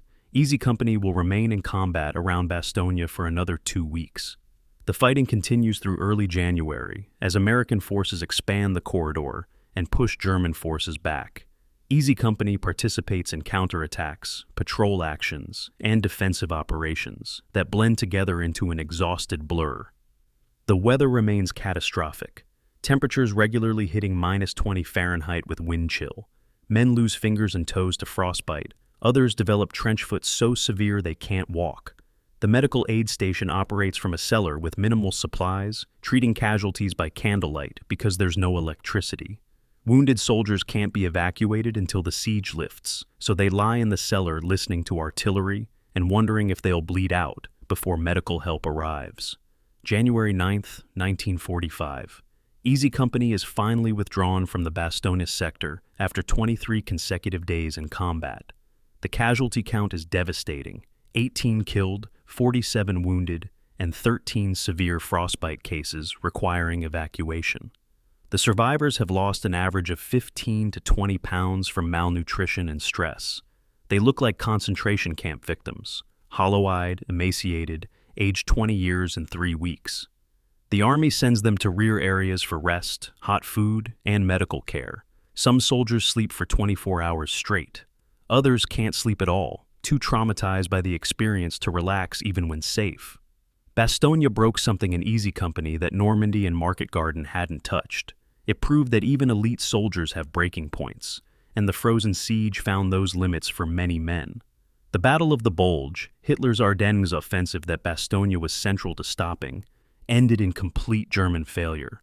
The Wehrmacht exhausted its last strategic reserves in an operation that gained nothing and lost everything. But the cost to the defenders was equally catastrophic. The 101st Airborne Division suffered 4,500 casualties defending Bastogne, nearly 40% of the division's strength. Easy Company's losses matched those proportions. The siege tested men beyond what Currahee training, D-Day chaos, and Normandy hedgerows had prepared them for. They discovered that courage has limits, endurance has breaking points, and survival sometimes comes down to luck more than skill. The frozen circle of Bastogne claimed soldiers who'd survived everything else the war threw at them. And for those who survived, the memory of those foxholes, that cold, and that helpless waiting for German artillery would haunt them for the rest of their lives. January 9th, 1945. 10 o'clock in the morning, outside Foy, Belgium. Lieutenant Norman Dyke leads Easy Company in an assault across an open, snow-covered field toward a German-held village, and within minutes it becomes horrifyingly clear that he has no idea what he's doing. The company advances in loose formation, exposed, with no covering fire, and no tactical plan beyond move forward. German machine guns open up from Foy's buildings, and men start falling. Dyke freezes, not tactically repositioning, not giving orders, just standing motionless in the middle of a killing field, while his soldiers dive for whatever cover they can find. Easy Company is pinned down, taking casualties, and their commanding officer has mentally checked out at the exact moment they need leadership most. Dick Winters watches from an elevated position 400 yards away, binoculars pressed to his face, witnessing a disaster in real time. He makes a decision that violates every protocol in the Army manual. He relieves Dyke mid-battle and sends in a different officer to salvage what's becoming a massacre. Norman Dyke arrived at Easy Company after Bastogne, a Yale graduate with minimal combat experience, assigned to replace officers killed or wounded during the siege. On paper, he looks qualified. In practice, he's a catastrophe. The enlisted men spot his incompetence immediately. He doesn't understand terrain, doesn't coordinate with supporting units, doesn't inspire confidence or respect. The NCOs work around him when possible, quietly executing tactics while letting Dyke believe he's in command. But you can't work around a commanding officer during an active assault. When bullets fly, someone has to make immediate tactical decisions, and if that someone freezes, soldiers die. Foy is where Dyke's incompetence stops being a frustrating inconvenience and becomes a lethal threat. The assault on Foy should be straightforward after the lessons of Brécourt Manor and Carentan. Use supporting fire to suppress defenders. Flank the target to avoid frontal assault. Maintain momentum through aggressive maneuver. Dyke does none of this. He orders a frontal advance across open ground with no preparatory fire. When Germans shoot back, predictably, inevitably, he has no contingency plan. The company is caught in a classic ambush scenario, trapped between German machine guns and their own lack of leadership. Men press themselves into snow, trying to become smaller targets, shouting for orders that don't come. Sergeant Carwood Lipton tries to organize a response from his position, but without officer coordination, it's piecemeal and ineffective. Buck Compton, Easy Company's beloved officer who survived D-Day, Normandy, Market Garden, and Bastogne, watches two close friends get hit within 24 hours of the Foy assault. Bill Guarnere loses his leg to artillery. Joe Toye suffers similar wounds in the same barrage, shrapnel tearing through flesh and bone, both men screaming in snow turned red with blood. Compton helps load them onto jeeps for evacuation, watching his friends carried away knowing they'll never fight again. Something breaks inside him. The psychological damage that's been accumulating since Carentan, every friend killed, every soldier wounded under his command, every brutal minute of Bastogne finally exceeds his capacity to compartmentalize. Compton suffers a complete psychological breakdown. The medics diagnose it as battle fatigue. The modern term is PTSD. Whatever you call it, Buck Compton is done. He's evacuated from the front lines and never returns to Easy Company.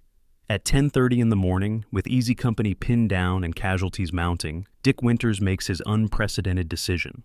He radios Captain Ronald Spears, commanding Dog Company, and orders him to take over Easy Company immediately.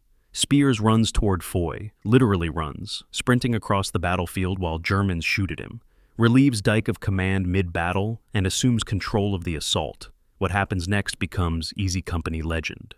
Spears assesses the situation in seconds, issues clear orders, coordinates suppressing fire, and leads a flanking maneuver that breaks the stalemate. He then sprints through Foy alone, reaches an isolated American unit on the far side, coordinates with them, and runs back through German positions to Easy Company. It's tactically insane. It's also exactly what the situation needs: visible, aggressive leadership that breaks the paralysis Dyke created. Spears completes the assault on Foy with the efficiency that should have characterized it from the start. Easy Company takes the village by early afternoon, with 6 killed and 14 wounded. Acceptable casualties for taking a defended position, but far higher than necessary if the assault had been competently planned. The soldiers process what just happened with a mixture of relief and rage. Relief that Spears saved them from complete disaster.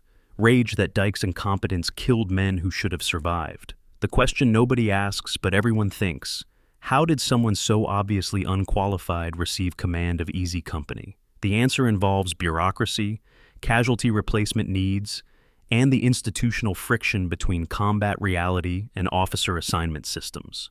Good officers get killed. Incompetent ones sometimes survive long enough to receive commands they're not qualified for. The Dyke incident crystallizes a principle Easy Company learned across 2 years of combat. Rank doesn't equal competence, and sometimes survival means disobeying orders from officers who don't deserve to lead.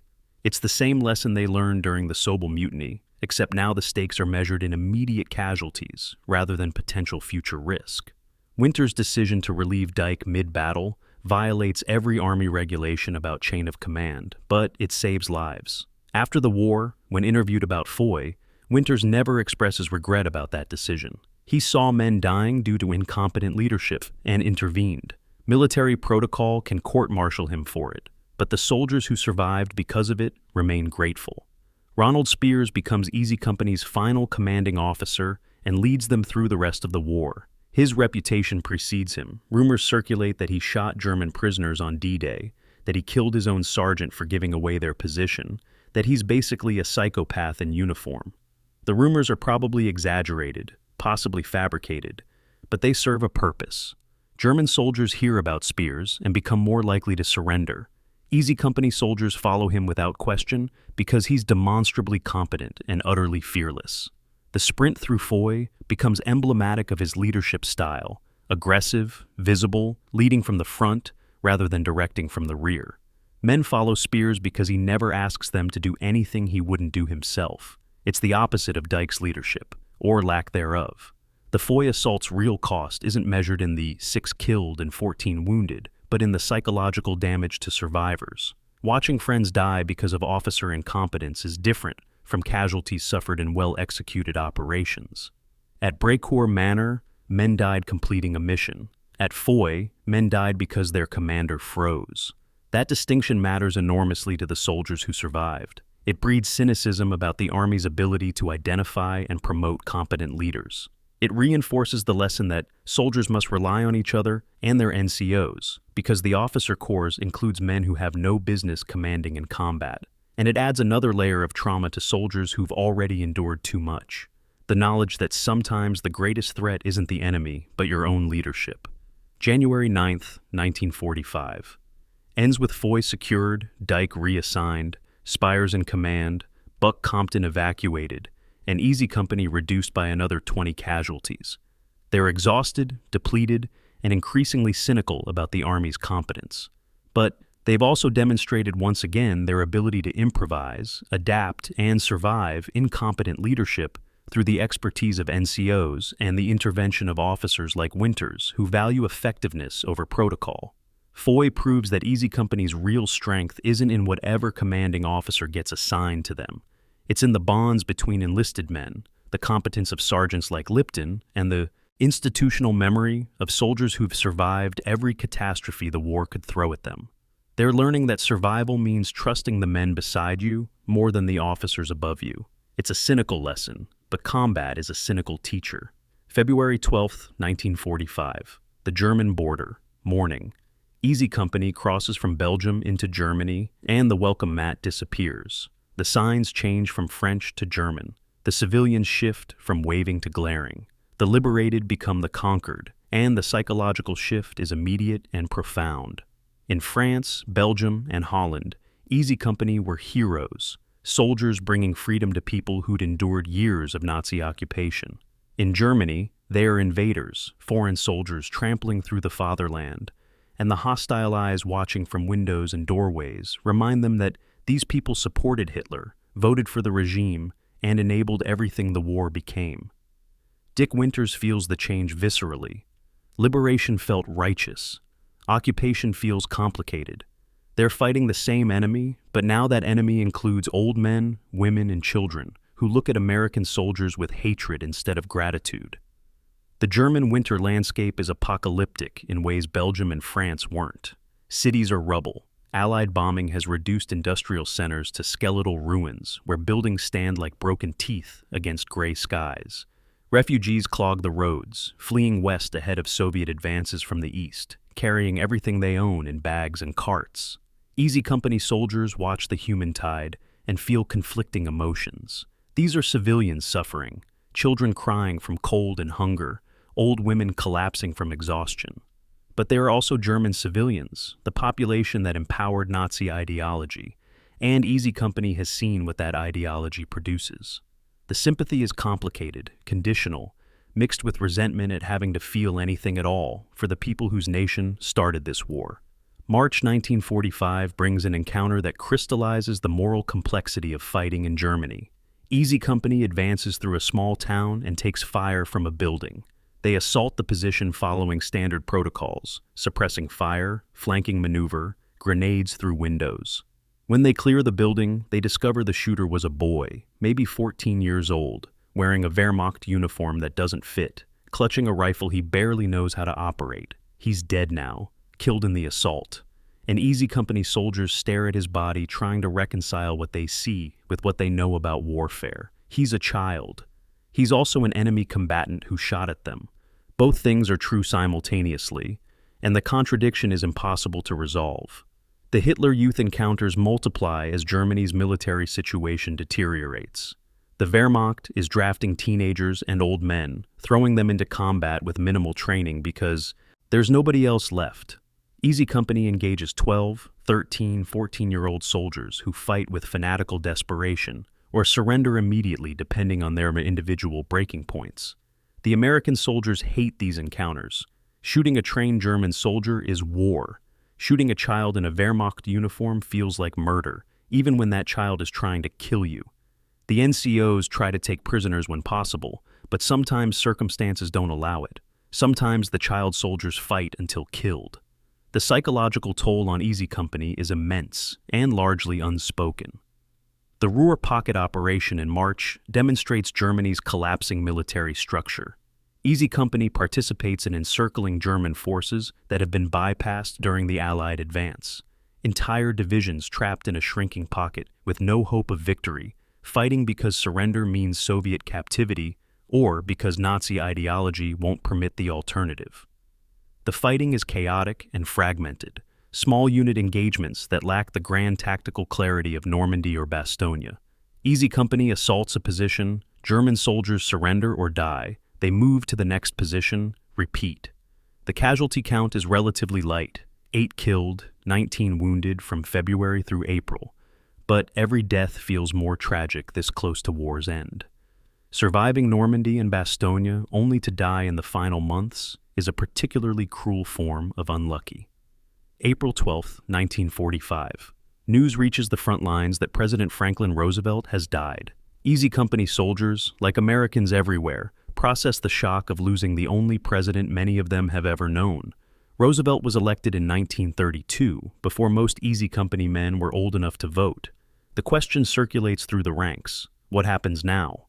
Will the war continue? Will the new president, Harry Truman, barely known to most Americans, maintain the commitment to unconditional German surrender? The uncertainty adds psychological weight to an already exhausted force. They're fighting toward an end they can sense but not see, and leadership transitions at the highest levels create doubts about whether that end will arrive before they're killed. The point system becomes the obsession of every soldier as Germany's collapse accelerates. The Army has announced that discharge priority will be based on a points calculation: 1 point per month of service, 1 point per month overseas, 5 points per combat decoration, 12 points per Purple Heart. Soldiers need 85 points to qualify for immediate discharge rather than Pacific deployment. Easy Company veterans calculate obsessively. The Toccoa originals have high scores: 2 years of service, D-Day casualties earning Purple Hearts, combat decorations from Normandy and Bastogne. Most have 60 to 75 points. They need more decorations or more time to reach 85. The calculation creates a perverse incentive structure. Wanting to survive but needing combat action to earn the points that guarantee they won't be sent to invade Japan. April 25, 1945. Easy Company enters Bavaria, the heart of Nazi ideology, birthplace of the party, and location of concentration camps that rumors have whispered about for months. The soldiers don't know what they're approaching. Intelligence hasn't briefed them on the camp system's full scope. They've heard stories, fragmentary reports from refugees, unconfirmed accounts of atrocities, pieces of a picture they haven't assembled yet. They know Germany has committed war crimes. They don't yet know the industrial scale of Nazi evil. That revelation waits ahead in the Bavarian countryside, in a place called Landsberg, where Easy Company will discover why they've been fighting this war, and what happens when ideology becomes genocidal policy. The German countryside in late April feels surreal, pastoral beauty scarred by war's debris. Forests are green with spring growth. Villages are destroyed by artillery. Civilians work fields while smoke rises from burning towns on the horizon. The Wehrmacht is disintegrating, soldiers surrendering in groups of dozens or hundreds, sometimes without firing a shot. The resistance comes from SS units and fanatical holdouts who believe in fighting to the death, even when strategic situation is hopeless. Easy Company engages these remnants in firefights that seem pointless. Both sides know Germany has lost, but some soldiers keep fighting anyway because surrender feels like betrayal, or because Nazi ideology demands martyrdom over pragmatism. The psychological state of Easy Company in April 1945 is complicated and fractured. They're veterans of nearly a year of continuous combat. They've survived Normandy, Market Garden, Bastogne, and the push into Germany. They've lost friends, killed enemies, endured conditions that would break normal soldiers. They're tired beyond exhaustion, operating on momentum and the knowledge that the end is close. But close isn't the same as finished. Men still die in the final weeks, killed by snipers, artillery, or bad luck at the exact moment when survival seems most likely. The proximity to war's end makes every casualty feel more tragic, more wasteful, more evidence that fate is cruel and random. They want it to be over. They're afraid to hope it will end before something kills them. What Easy Company doesn't know as they advance through Bavaria is that the worst thing they'll witness isn't combat. It's not the child soldiers or the refugee columns or the shattered cities. The worst thing is waiting in a camp near Landsberg, where the true nature of Nazi Germany will be revealed in forms more horrific than anything they've experienced in combat. They think they've seen war's worst brutality in the hedgerows of Normandy and frozen foxholes of Bastogne. They haven't. The death they've dealt and endured was warfare, terrible but comprehensible within military logic. What they're about to discover at Landsberg exists outside that logic, in a realm of deliberate, systematic evil that will redefine their understanding of what human beings are capable of doing to each other. The Reich is falling, and its fall is exposing the machinery of genocide that operated in its heart. April 27, 1945. Kaufering 4 labor camp, near Landsberg, Bavaria. Early afternoon. Easy Company approaches a complex of barbed wire and wooden barracks, and the smell hits them 50 yards before they see anything. It's a stench beyond description. Human waste, decay, death, disease concentrated and fermented. Soldiers gag, pull shirts over their noses, try not to vomit. Then they see the camp itself. Emaciated figures in striped rags move like ghosts between buildings. Bodies are stacked near the perimeter like cordwood, limbs protruding at angles that look wrong. The guards are gone, fled ahead of the American advance, leaving behind the evidence of what they've done. Easy Company soldiers stop at the wire, staring, unable to process what they're seeing. This isn't war. This is something else entirely. This is industrialized death, systematic starvation, genocide, as bureaucratic policy. Dick Winters will later say that Landsberg was worse than any combat he experienced. The soldiers who survived Normandy and Bastogne agree. Nothing prepared them for this. Kaufering 4 is a subcamp of Dachau, part of a network of labor camps where prisoners were worked to death, building underground factories for German war production. When Easy Company arrives, approximately 3,000 prisoners remain, the survivors of a population that once numbered 8,000. The missing 5,000 died from starvation, disease, or execution. The survivors weigh 70 to 80 pounds on average, skeletons with skin stretched over them, eyes sunken deep in skulls, moving with the slow deliberation of people whose bodies are consuming themselves to stay alive. Many are too weak to stand. They lie in barracks on wooden bunks, 3 or 4 to a level, surrounded by the dead who haven't been removed yet. Typhus is epidemic. Dysentery has made the camp a biological hazard. The Americans liberating the camp are also exposing themselves to diseases that will kill some prisoners even after freedom arrives. The German civilians from the nearby town claim they didn't know. Easy Company soldiers force them to tour the camp at gunpoint, make them walk past the bodies, smell the stench, see what existed 3 miles from their homes. The civilians react with varying degrees of horror, denial, and feigned ignorance. Some cry, some vomit, some maintain blank expressions and insist they knew nothing about the camp's purpose. The American soldiers don't believe them, can't believe them. The camp is too large, operated for too long, required too much local infrastructure and labor to be unknown. But whether the civilians knew or chose not to know is a distinction that feels meaningless in the face of what Easy Company is witnessing. The bodies don't care whether German citizens were complicit or merely indifferent. Easy Company soldiers try to help with what resources they have. They distribute rations to prisoners, which creates an immediate problem.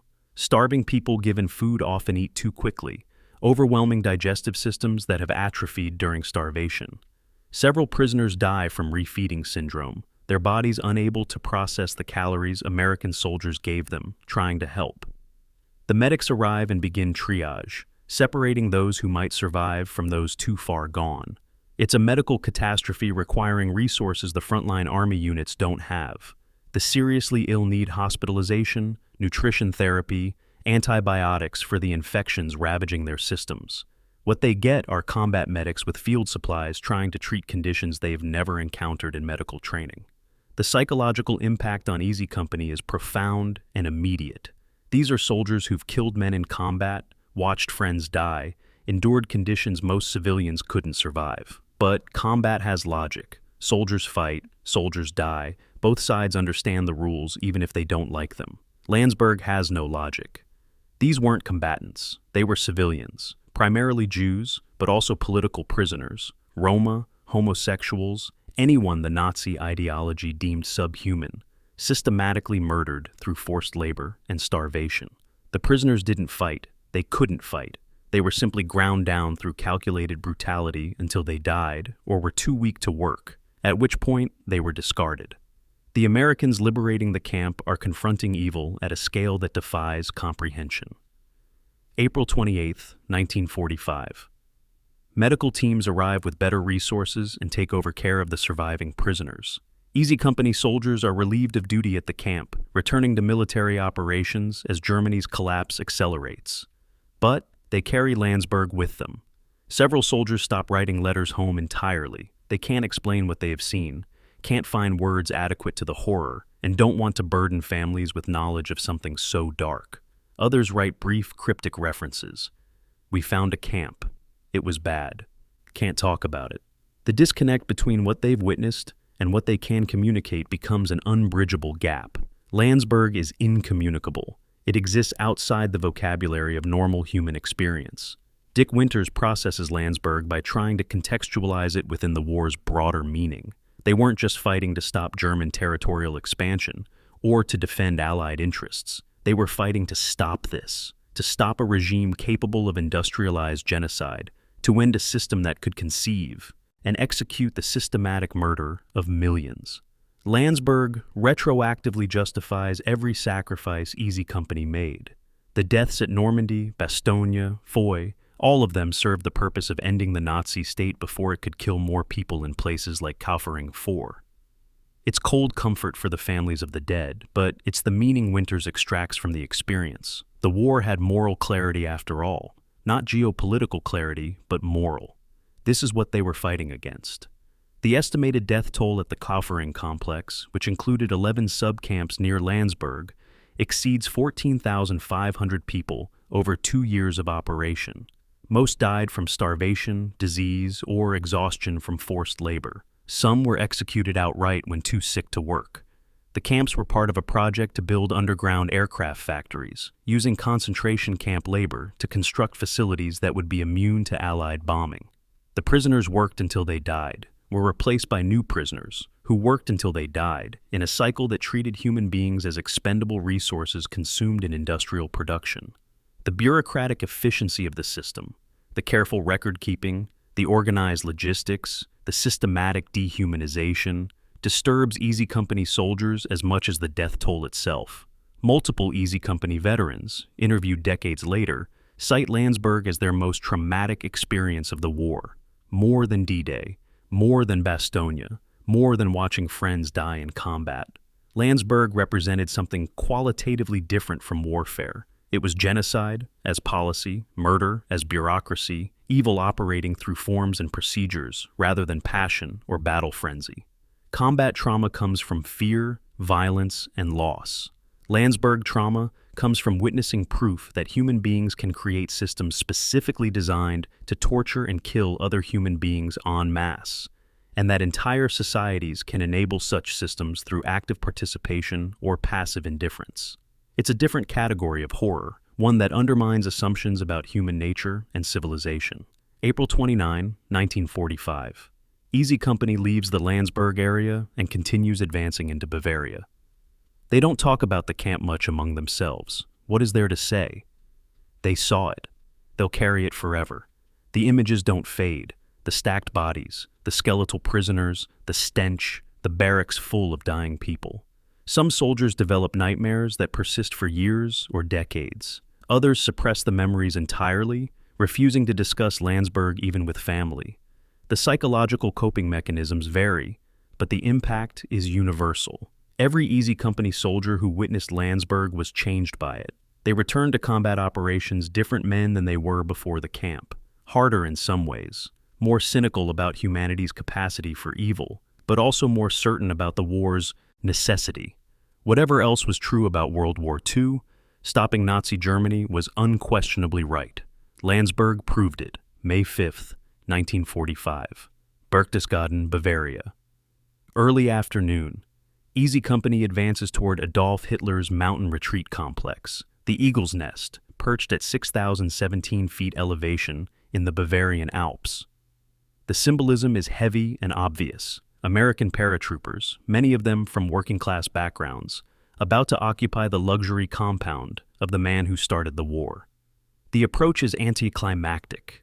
No desperate final defense by fanatical SS units. No booby traps protecting Hitler's sanctuary, just abandoned buildings and spectacular mountain views. The Führer is already dead, suicide in his Berlin bunker 5 days ago, and his regime is collapsing like a house with its foundation removed. Easy Company soldiers climb the mountain road, enter the compound, and experience the surreal disconnect of touring a dictator's vacation home, while Europe smolders in the wreckage of the war he created. The Eagle's Nest is obscene in its luxury. Hand-carved furniture, Italian marble, tapestries worth more than most Easy Company soldiers will earn in their lifetimes. A 400-foot elevator carved through solid rock to reach Hitler's mountaintop retreat. The soldiers walk through rooms where Hitler relaxed, planned military campaigns, and entertained Nazi leadership while millions died in concentration camps and on battlefields. The contrast between this opulence and Landsberg's horror, witnessed just days earlier, creates a rage that manifests as looting. Soldiers take everything not bolted down, silverware stamped with Nazi eagles, paintings, books from Hitler's library, china from the dining room. It's partly souvenir hunting, partly revenge, partly the simple human impulse to take something valuable from the people who caused so much destruction. May 8, 1945, 11:01 at night. Germany surrenders unconditionally. The war in Europe is officially over. Easy Company, occupying Hitler's compound, celebrates with captured German champagne and cognac from the Eagle's Nest cellars. They get spectacularly drunk. They dance, sing, fire weapons into the air, and engage in the kind of release that comes from surviving something that should have killed them. But the celebration is complicated. They're drinking in Hitler's bedroom, while friends are buried in Normandy, Holland, and Belgium. They survived. Others didn't. The randomness of that outcome, who lived, who died, haunts the celebration even as they try to enjoy it. Some soldiers toast the dead, others drink until they pass out, trying to forget everything they have seen and done. The morning of May 9th brings hangovers and reckoning. The war is over, but what now? Easy Company receives orders for occupation duty in Austria, processing displaced persons and German soldiers trying to surrender to Americans rather than Soviets. It's bureaucratic work, unglamorous and tedious after nearly a year of combat operations. The soldiers who survived Toccoa training, D-Day, Normandy, Market Garden, Bastogne, and the push into Germany are now glorified policemen, managing refugee camps and preventing violence in a collapsed society.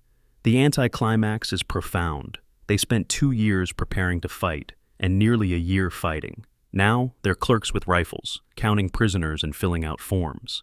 The point system creates divisions within Easy Company that feel personal and painful. Soldiers with 85 points or more qualify for immediate discharge. They'll be processed out and sent home within weeks. Soldiers below the threshold face uncertainty, maybe occupation duty for months, maybe deployment to the Pacific for the planned invasion of Japan. The Toccoa originals mostly have enough points. The replacement soldiers who joined after Normandy don't. This creates a hierarchy of luck and resentment. The veterans are going home. The replacements are stuck in Europe or heading to another war. Friendships strain under the weight of disparate fates.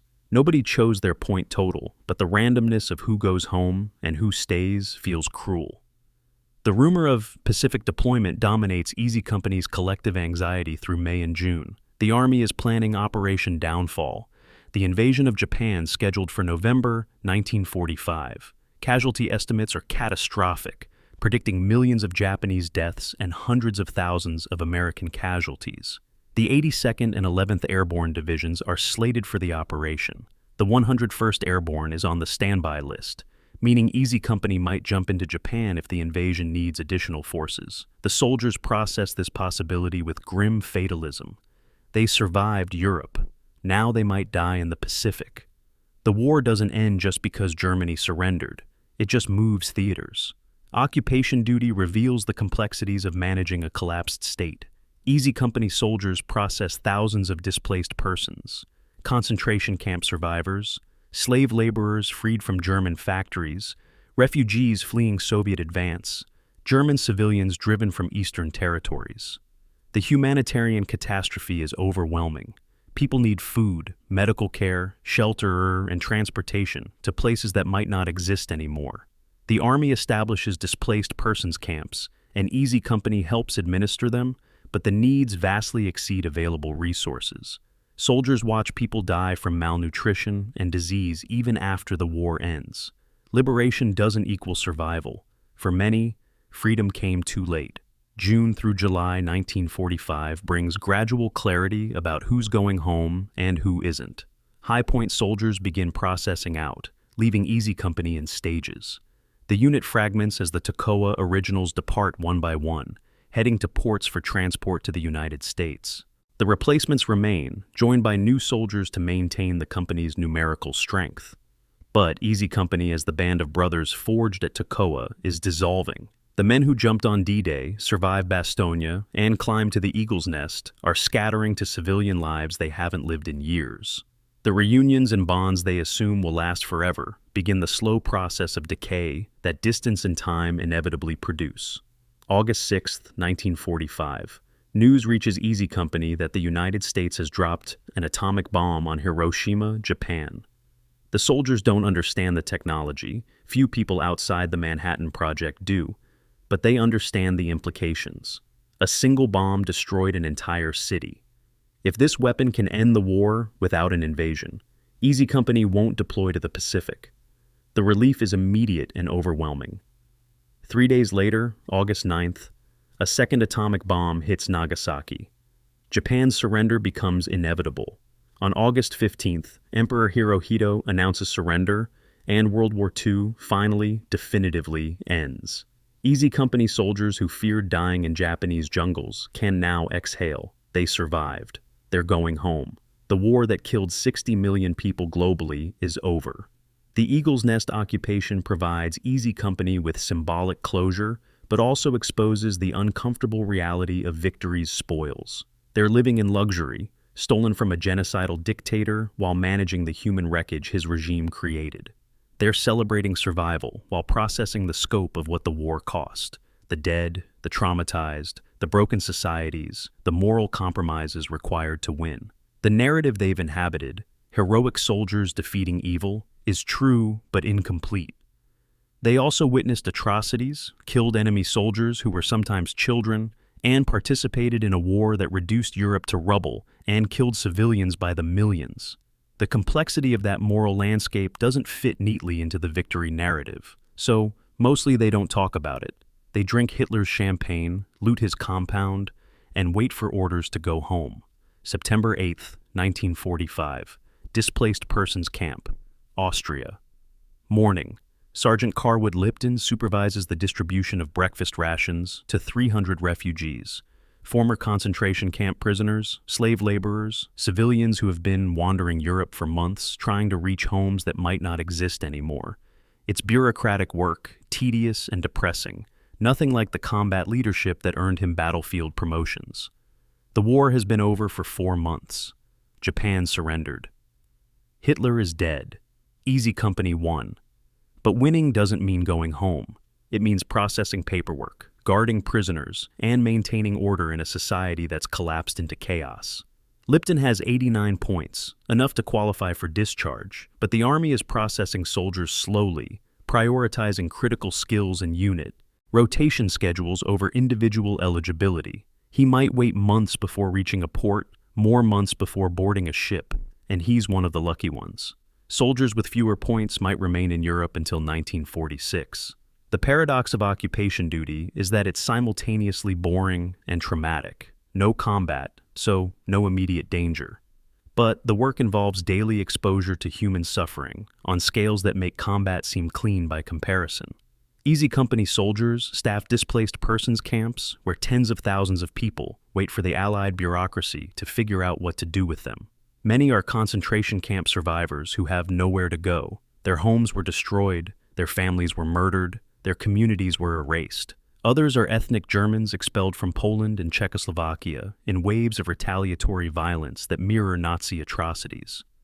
The soldiers trying to manage this humanitarian catastrophe are 22 years old, trained to kill people and break things, now expected to function as social workers, police, and administrators for a refugee crisis nobody prepared them to handle. Discipline deteriorates as purpose evaporates. During combat, soldiers followed orders because missions were clear and consequences were immediate.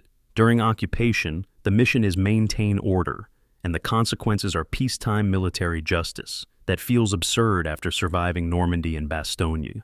Drunk driving incidents increase. Unauthorized absences spike. Black market activity becomes endemic. Soldiers trading cigarettes and rations for watches, cameras, and other German goods. Officers try to maintain standards, but the enforcement feels performative. You can't threaten soldiers who survive D-Day with extra duty and expect them to care. The Army's peacetime regulations don't account for men who've lived through industrial-scale killing and emerged with a fundamentally altered relationship to authority and consequences. The point system creates a slow-motion dissolution of Easy Company's identity. High-point soldiers leave in stages throughout September and October. Dick Winters departs in early November, 80-plus points, plus his Distinguished Service Cross guarantee priority processing. The men who served under him throw an impromptu farewell party, toasting the officer who led them from D-Day through the war's end without seeking glory, demanding only competence and courage. Winters' departure symbolizes something larger than one officer's discharge. He was Easy Company's moral center, the leader they trusted unconditionally, the officer who proved through actions that competence and compassion could coexist with tactical brilliance. When he leaves, the company loses its gravitational core. October 1945 brings the surreal experience of soldiers celebrating peace while managing violence. The occupation zone includes Austrian and German populations that hate each other, displaced, persons seeking revenge against German civilians, black market gangs fighting over smuggling territories, and scattered Nazi holdouts who haven't accepted defeat. Easy Company soldiers break up fights, prevent mob violence, and occasionally exchange fire with die-hard SS members hiding in forests. It's not combat, nobody's using artillery or coordinating attacks, but it's not peace either. Men who thought the war ended in May realize it ended for them personally, but continues in diffused forms that are harder to identify and impossible to defeat through military force. The boredom becomes psychologically corrosive in ways combat never was. During battles, soldiers were too busy surviving to think about what they'd seen or done. During occupation, they have unlimited time to remember. Nightmares increase, drinking intensifies. Some soldiers develop the flat effect and emotional numbing that characterize trauma responses. The Army doesn't have a framework for addressing this. Psychiatry exists, but primarily to identify soldiers too broken to serve, not to treat the majority who are functional but damaged. The cultural expectation is that soldiers will simply adjust, that masculine toughness means suppressing emotion and moving forward. Most do. Some break. The ones who break are quietly discharged for nervous conditions and sent home to families who have no idea how to help them. November 30th, 1945. The last Easy Company veteran persists out of the Army and begins the journey home. The unit that formed at Toccoa in July 1942 officially ceases to exist. 141 men served in Easy Company at various points during the war. 48 were killed in action. 34% killed, which is below the airborne average but still devastating. 93 survived, many carrying wounds physical and psychological that will affect them for the rest of their lives. The Army will file the unit history in archives where it will sit largely forgotten for 45 years until a historian named Stephen Ambrose rediscovers it. But in November 1945, Easy Company's story is just one among thousands of military units being deactivated as the Army demobilizes from 12 million soldiers to peacetime levels. The journey home for discharged soldiers involves weeks of transit through military processing stations. Soldiers turn in equipment, receive medical examinations, complete paperwork documenting their service, and wait for transportation. The transatlantic crossing takes 7 to 14 days on overcrowded troop ships that hold thousands of soldiers returning from Europe. The ships dock at East Coast ports where military bands play, crowds cheer, and the nation celebrates its returning heroes. The soldiers disembark into a country that simultaneously lionizes and doesn't understand them. Americans want to honor veterans, but don't want to hear about Landsberg or Bastogne or what it actually felt like to kill another human being. The disconnect between celebration and comprehension will define veterans' relationships with civilian society for decades. December 1945 through January 1946. Easy Company veterans scatter across America, returning to hometowns and families they haven't seen in 2 or 3 years. The reunions are joyful and awkward. Parents cry, wives embrace husbands they barely know anymore.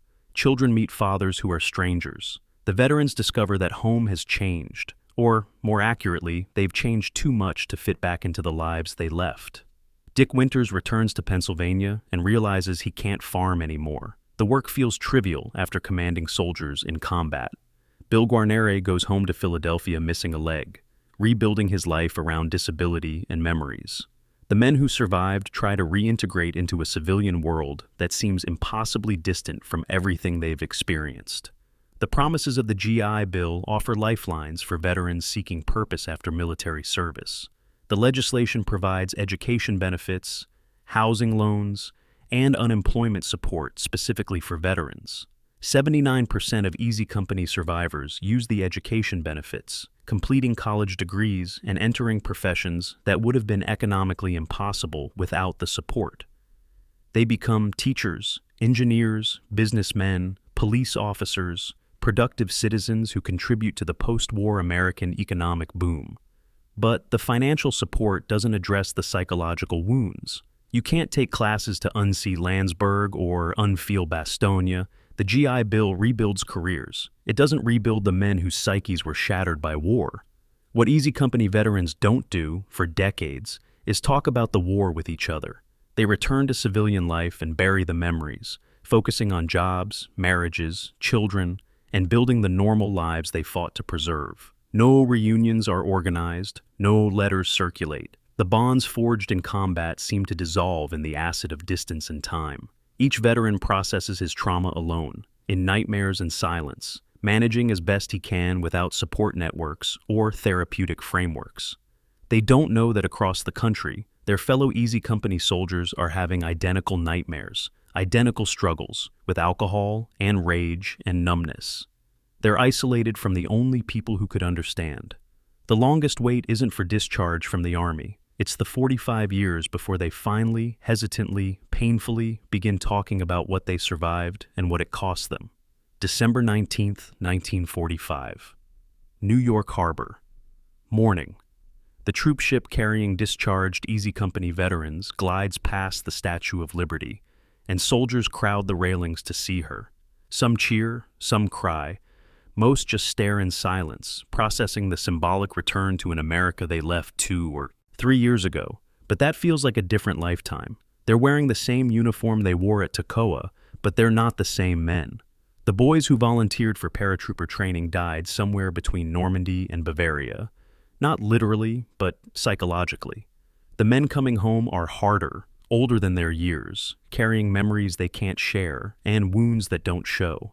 The ship docks to brass bands and waving crowds, and the veterans descend the gangplank into a celebration that feels simultaneously deserved and alienating. America wants to honor them. America has no idea who they are anymore.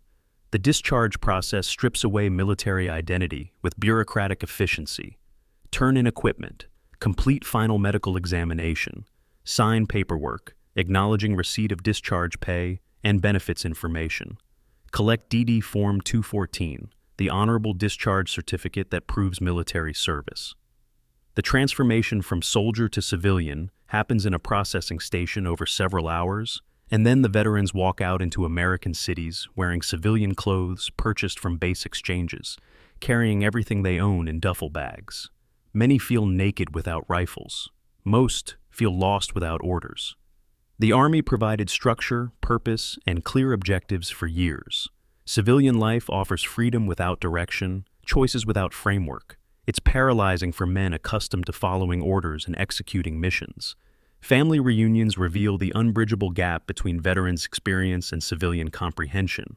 Dick Winter's parents ask him about the war, and he offers sanitized summaries that communicate nothing meaningful. We jumped on D-Day, did some fighting in France, went to Belgium, ended up in Germany, came home. They nod and smile, satisfied with the answer, unaware that he's omitted Landsberg, Bastogne, watching Cowboy Hall bleed out, making life-and-death decisions at 26 years old. His family doesn't push for details. He doesn't volunteer them. The silence becomes the foundation of his post-war relationship with loved ones, polite, loving, but fundamentally separate from the truth of what he experienced. The nightmares start within weeks of returning home. Easy Company veterans wake screaming, reliving firefights and artillery bombardments. Some attack their wives in their sleep, reacting to dream enemies with violence that carries into the waking world. Others simply can't sleep, lying awake watching shadows and interpreting every sound as potential threat. The hypervigilance that kept them alive in combat persists in Pennsylvania bedrooms and California apartments where the only danger is memory. Families try to understand, but how do you comprehend someone jumping at car backfires or scanning every room for exits? The veterans recognize their behavior is irrational, but can't stop it. The survival instincts carved into their nervous systems by combat don't shut off just because the war ended. Employment presents challenges that the GI Bill can't fully address. Veterans enter a post-war economy booming with opportunity, but many find civilian work feels meaningless after military service. Buck Compton, recovered enough from his breakdown to return to civilian life, attends law school on GI Bill benefits and becomes a prosecutor. It's important work, serving justice, but does it compare to leading men in combat? Dick Winters tries farming, realizes it's impossible to care about crop yields after commanding Easy Company, and uses his benefits to attend business school. Bill Guarneri, missing a leg from Bastogne, works construction and raises a family in Philadelphia. The jobs pay bills and provide structure, but many veterans struggle with the sense that civilian life is inherently trivial compared to what they've survived. Early 1946 brings the painful realization that Easy Company's bonds are dissolving despite the intensity that created them. The men are scattered across the country: Pennsylvania, California, Oregon, Illinois, dozens of states. No central organization maintains contact information. No one takes responsibility for organizing reunions or circulating letters. The soldiers who swore eternal brotherhood in Normandy foxholes lose touch within months of discharge. They're busy building civilian lives, focused on jobs and families, trying to move forward rather than dwelling in the past. The isolation is particularly cruel for veterans struggling with trauma.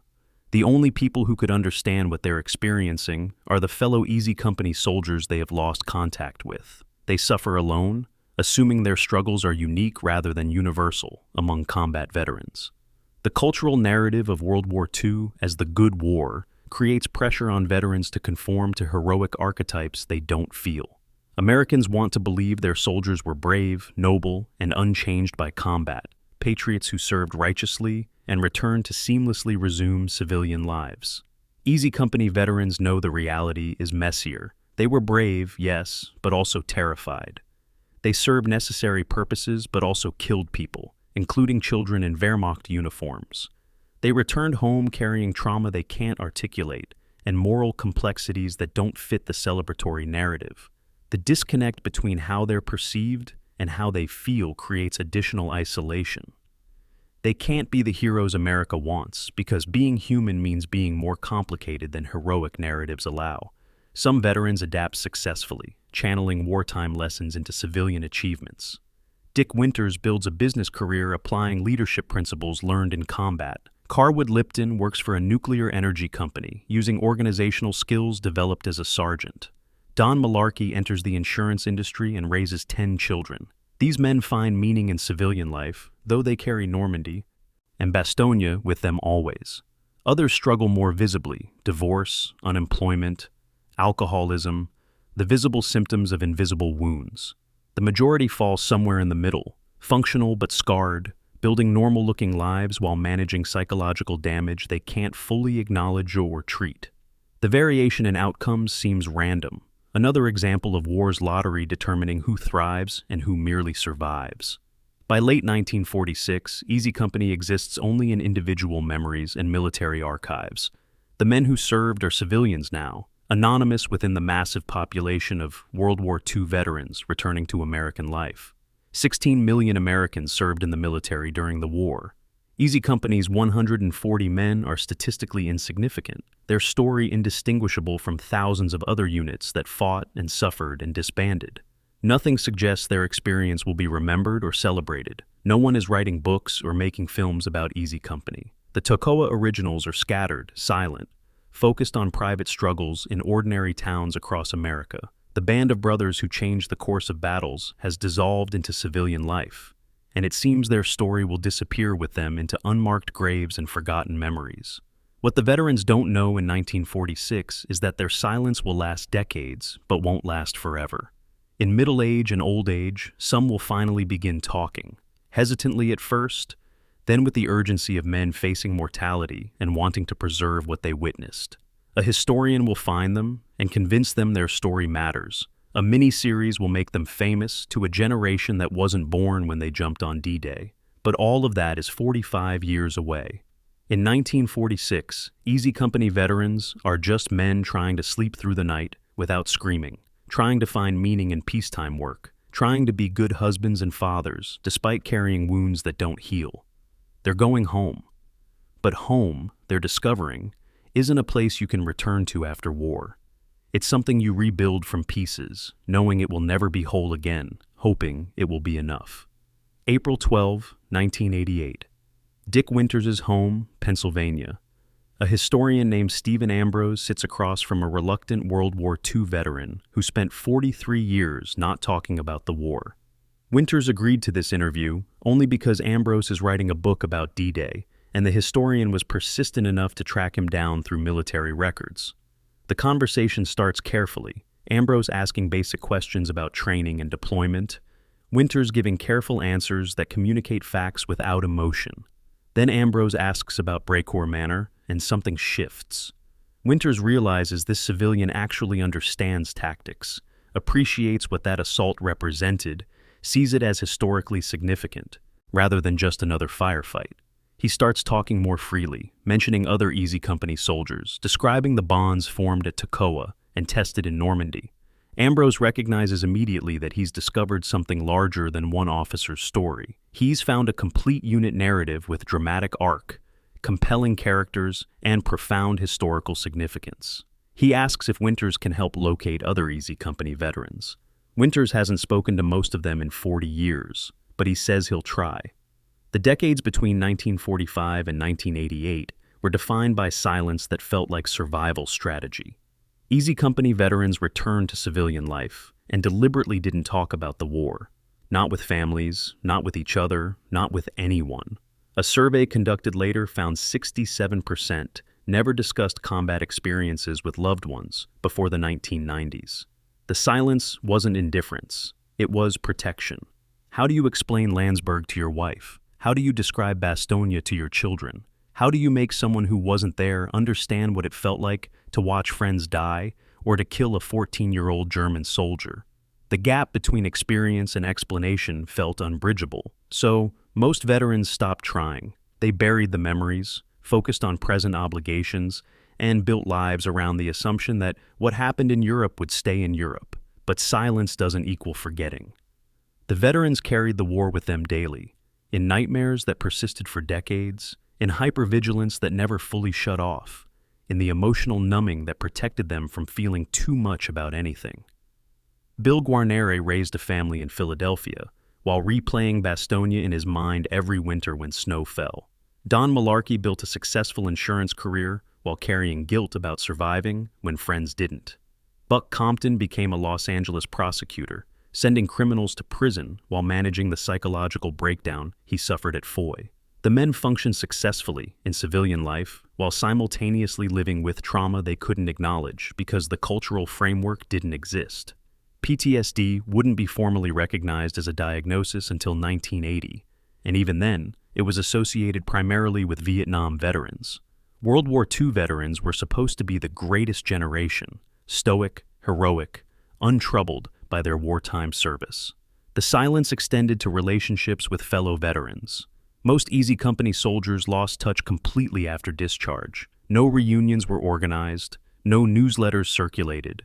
The bonds forged in combat, so intense they seemed permanent, couldn't survive the dispersal of peacetime and the shared commitment to not dwelling in the past. A few maintained sporadic contact.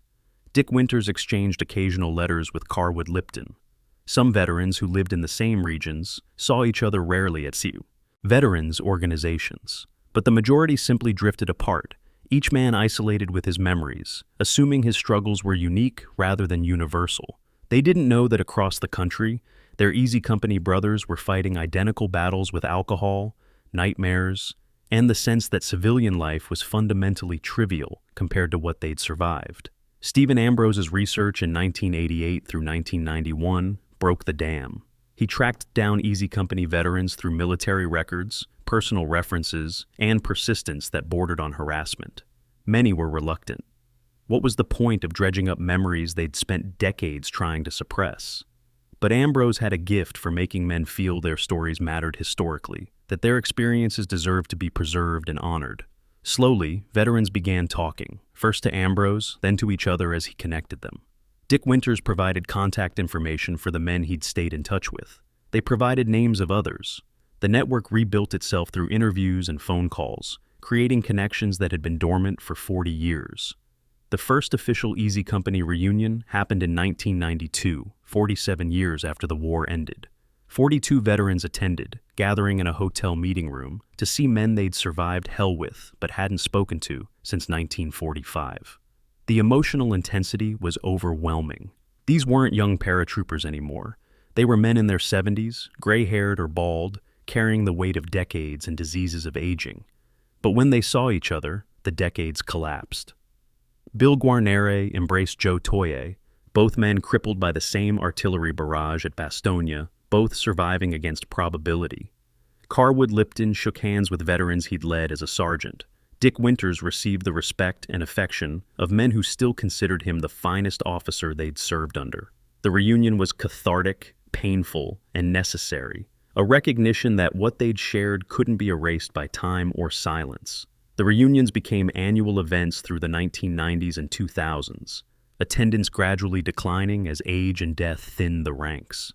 The gatherings served purposes beyond nostalgia. They provided space for veterans to finally discuss experiences they'd suppressed for decades.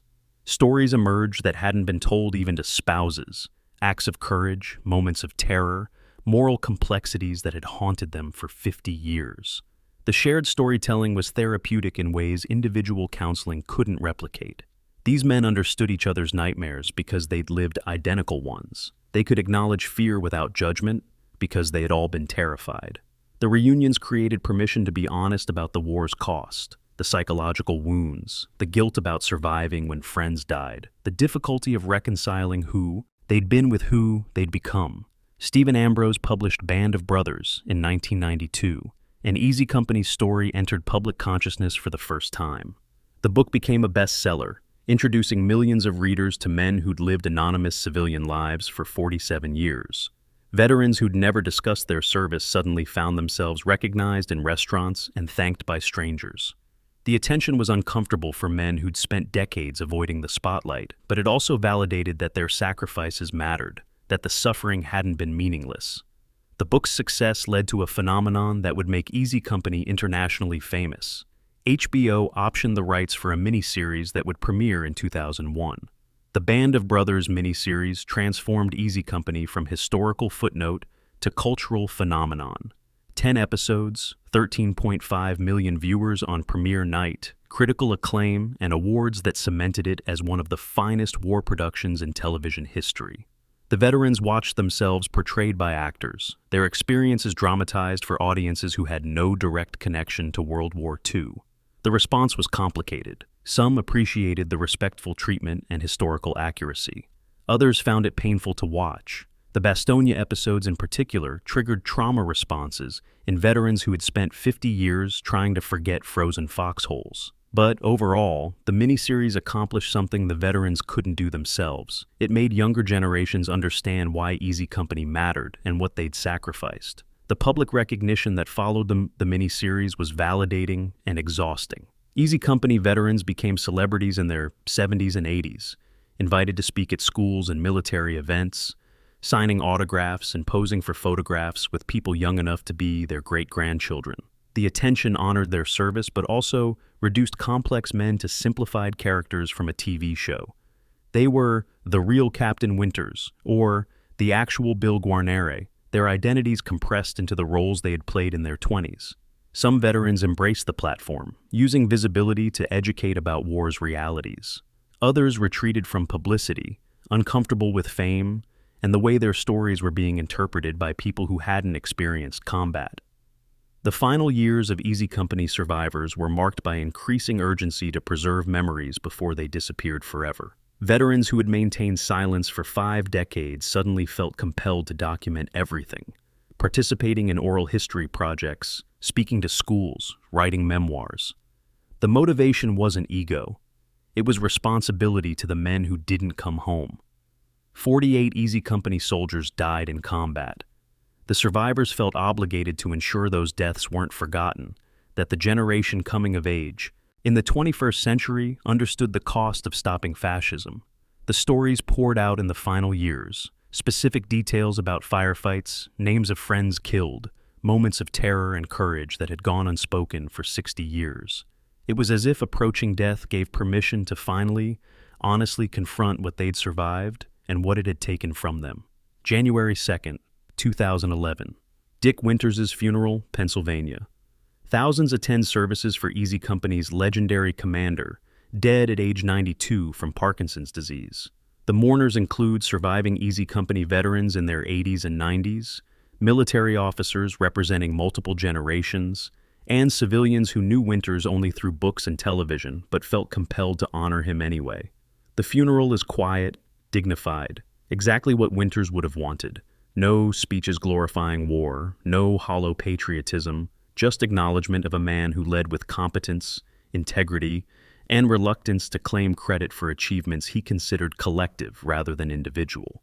The Easy Company survivors form an honor guard, men who once followed Winters through Normandy and Bastogne, now struggling with canes and wheelchairs to pay final respects. They're saying goodbye not just to their commanding officer, but to the era he represented and the bonds he symbolized. Winters' death marks the beginning of the end, the moment when Easy Company's transition from living memory to history becomes undeniable. The mathematics of mortality are brutal and inevitable. Easy Company's veterans entered their 70s in the 1990s, their 80s in the 2000s, their 90s in the 2010s. Age brings disease, heart failure, cancer, strokes, the accumulated damage of decades that even the strongest bodies can't resist forever. The first Easy Company veteran died in 1946 from wounds sustained during the war.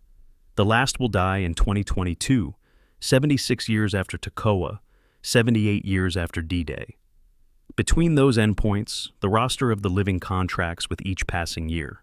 Obituaries appear in local newspapers noting that a veteran died, usually including brief mention of World War II service without elaborating on Easy Company. The funerals are increasingly well attended, as Band of Brothers fame brings public recognition, but the core mourners are fellow veterans, fewer each year as the ranks thin toward zero. Donald Malarkey died in September 2017 at age 96, one of the last Toccoa originals, and a veteran whose post-war struggles with alcohol and PTSD were well documented. His obituary highlighted his insurance career and large family, 10 children, numerous grandchildren, but those who knew him understood that he never fully recovered from the war. He carried survivor's guilt for 6 decades, questioning why he lived when friends died, struggling with the randomness of combat, mortality.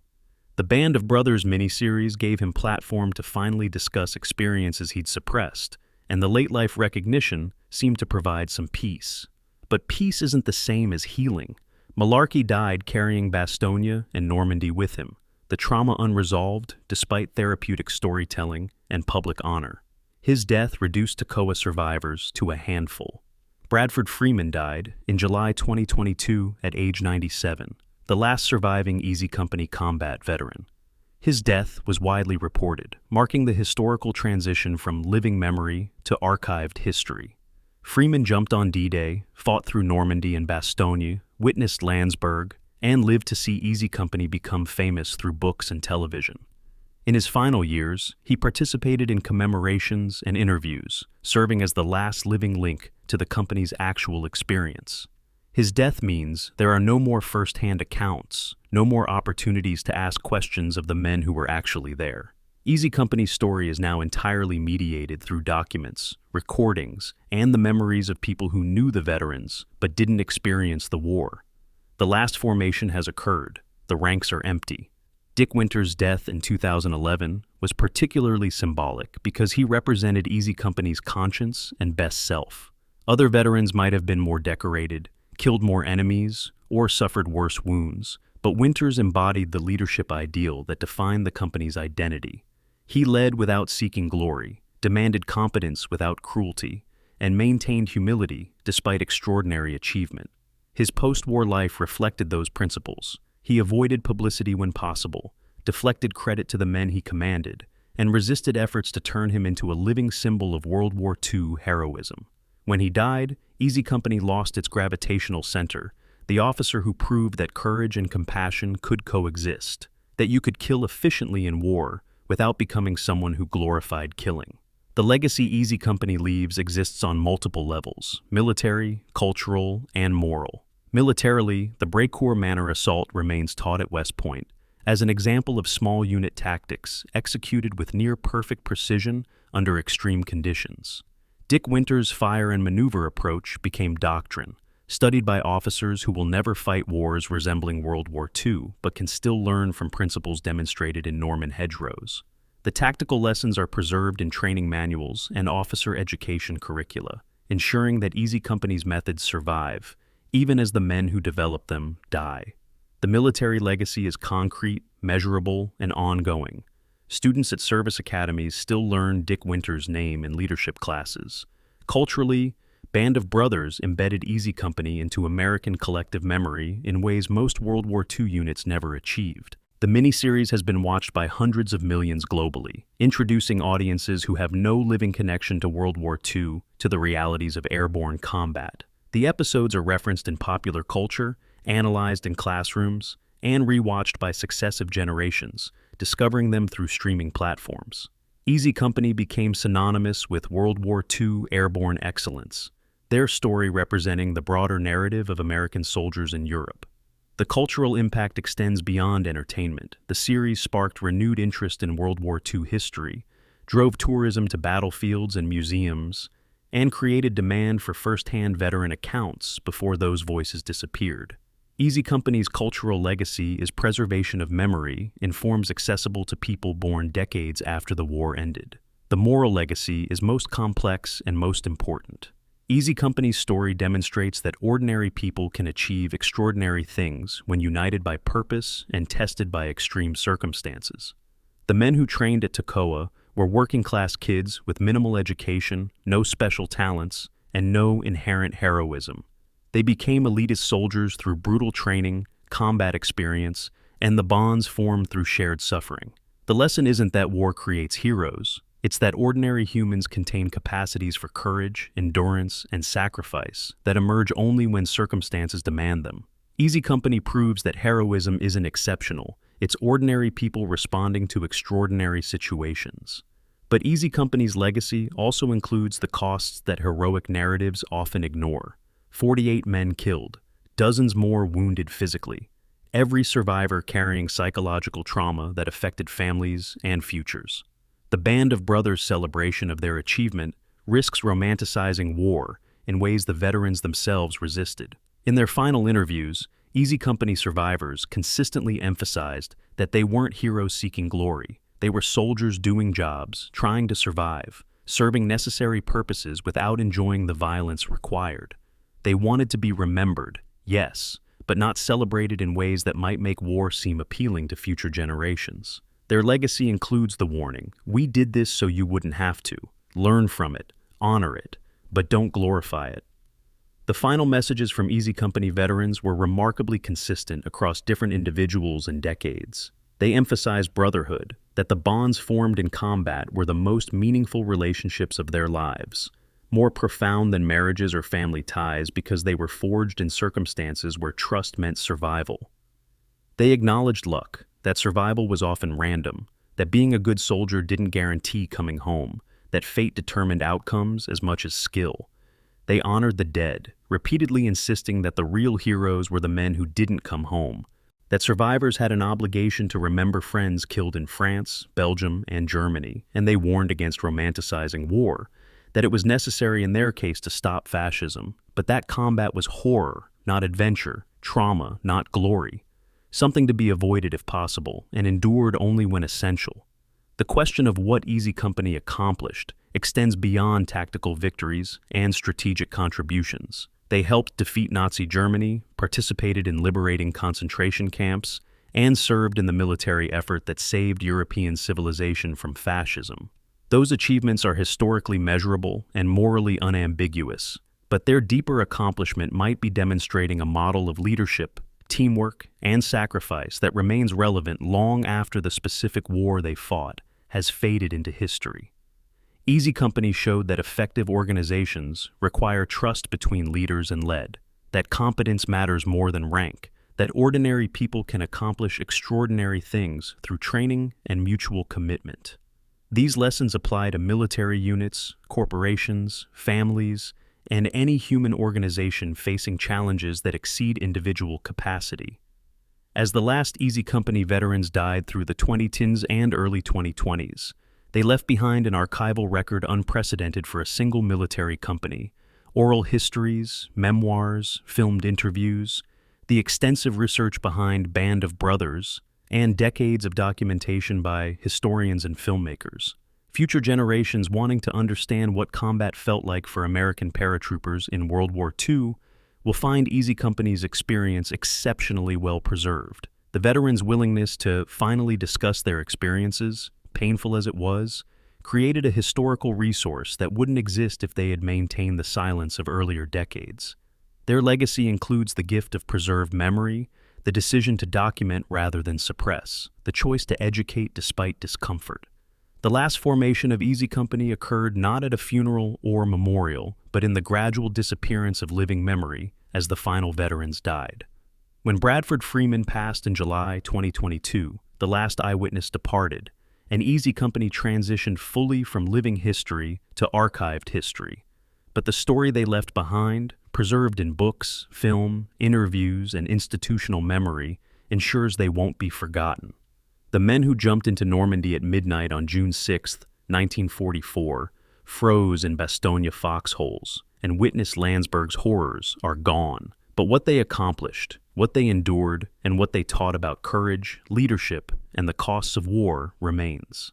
Easy Company's final message, delivered through decades of reluctant storytelling, is simple. We were ordinary men who did extraordinary things because circumstances demanded it. Remember us. Honor the ones who didn't come home. And learn from what we survived so you don't have to survive it yourselves. The last formation has passed. The lesson endures.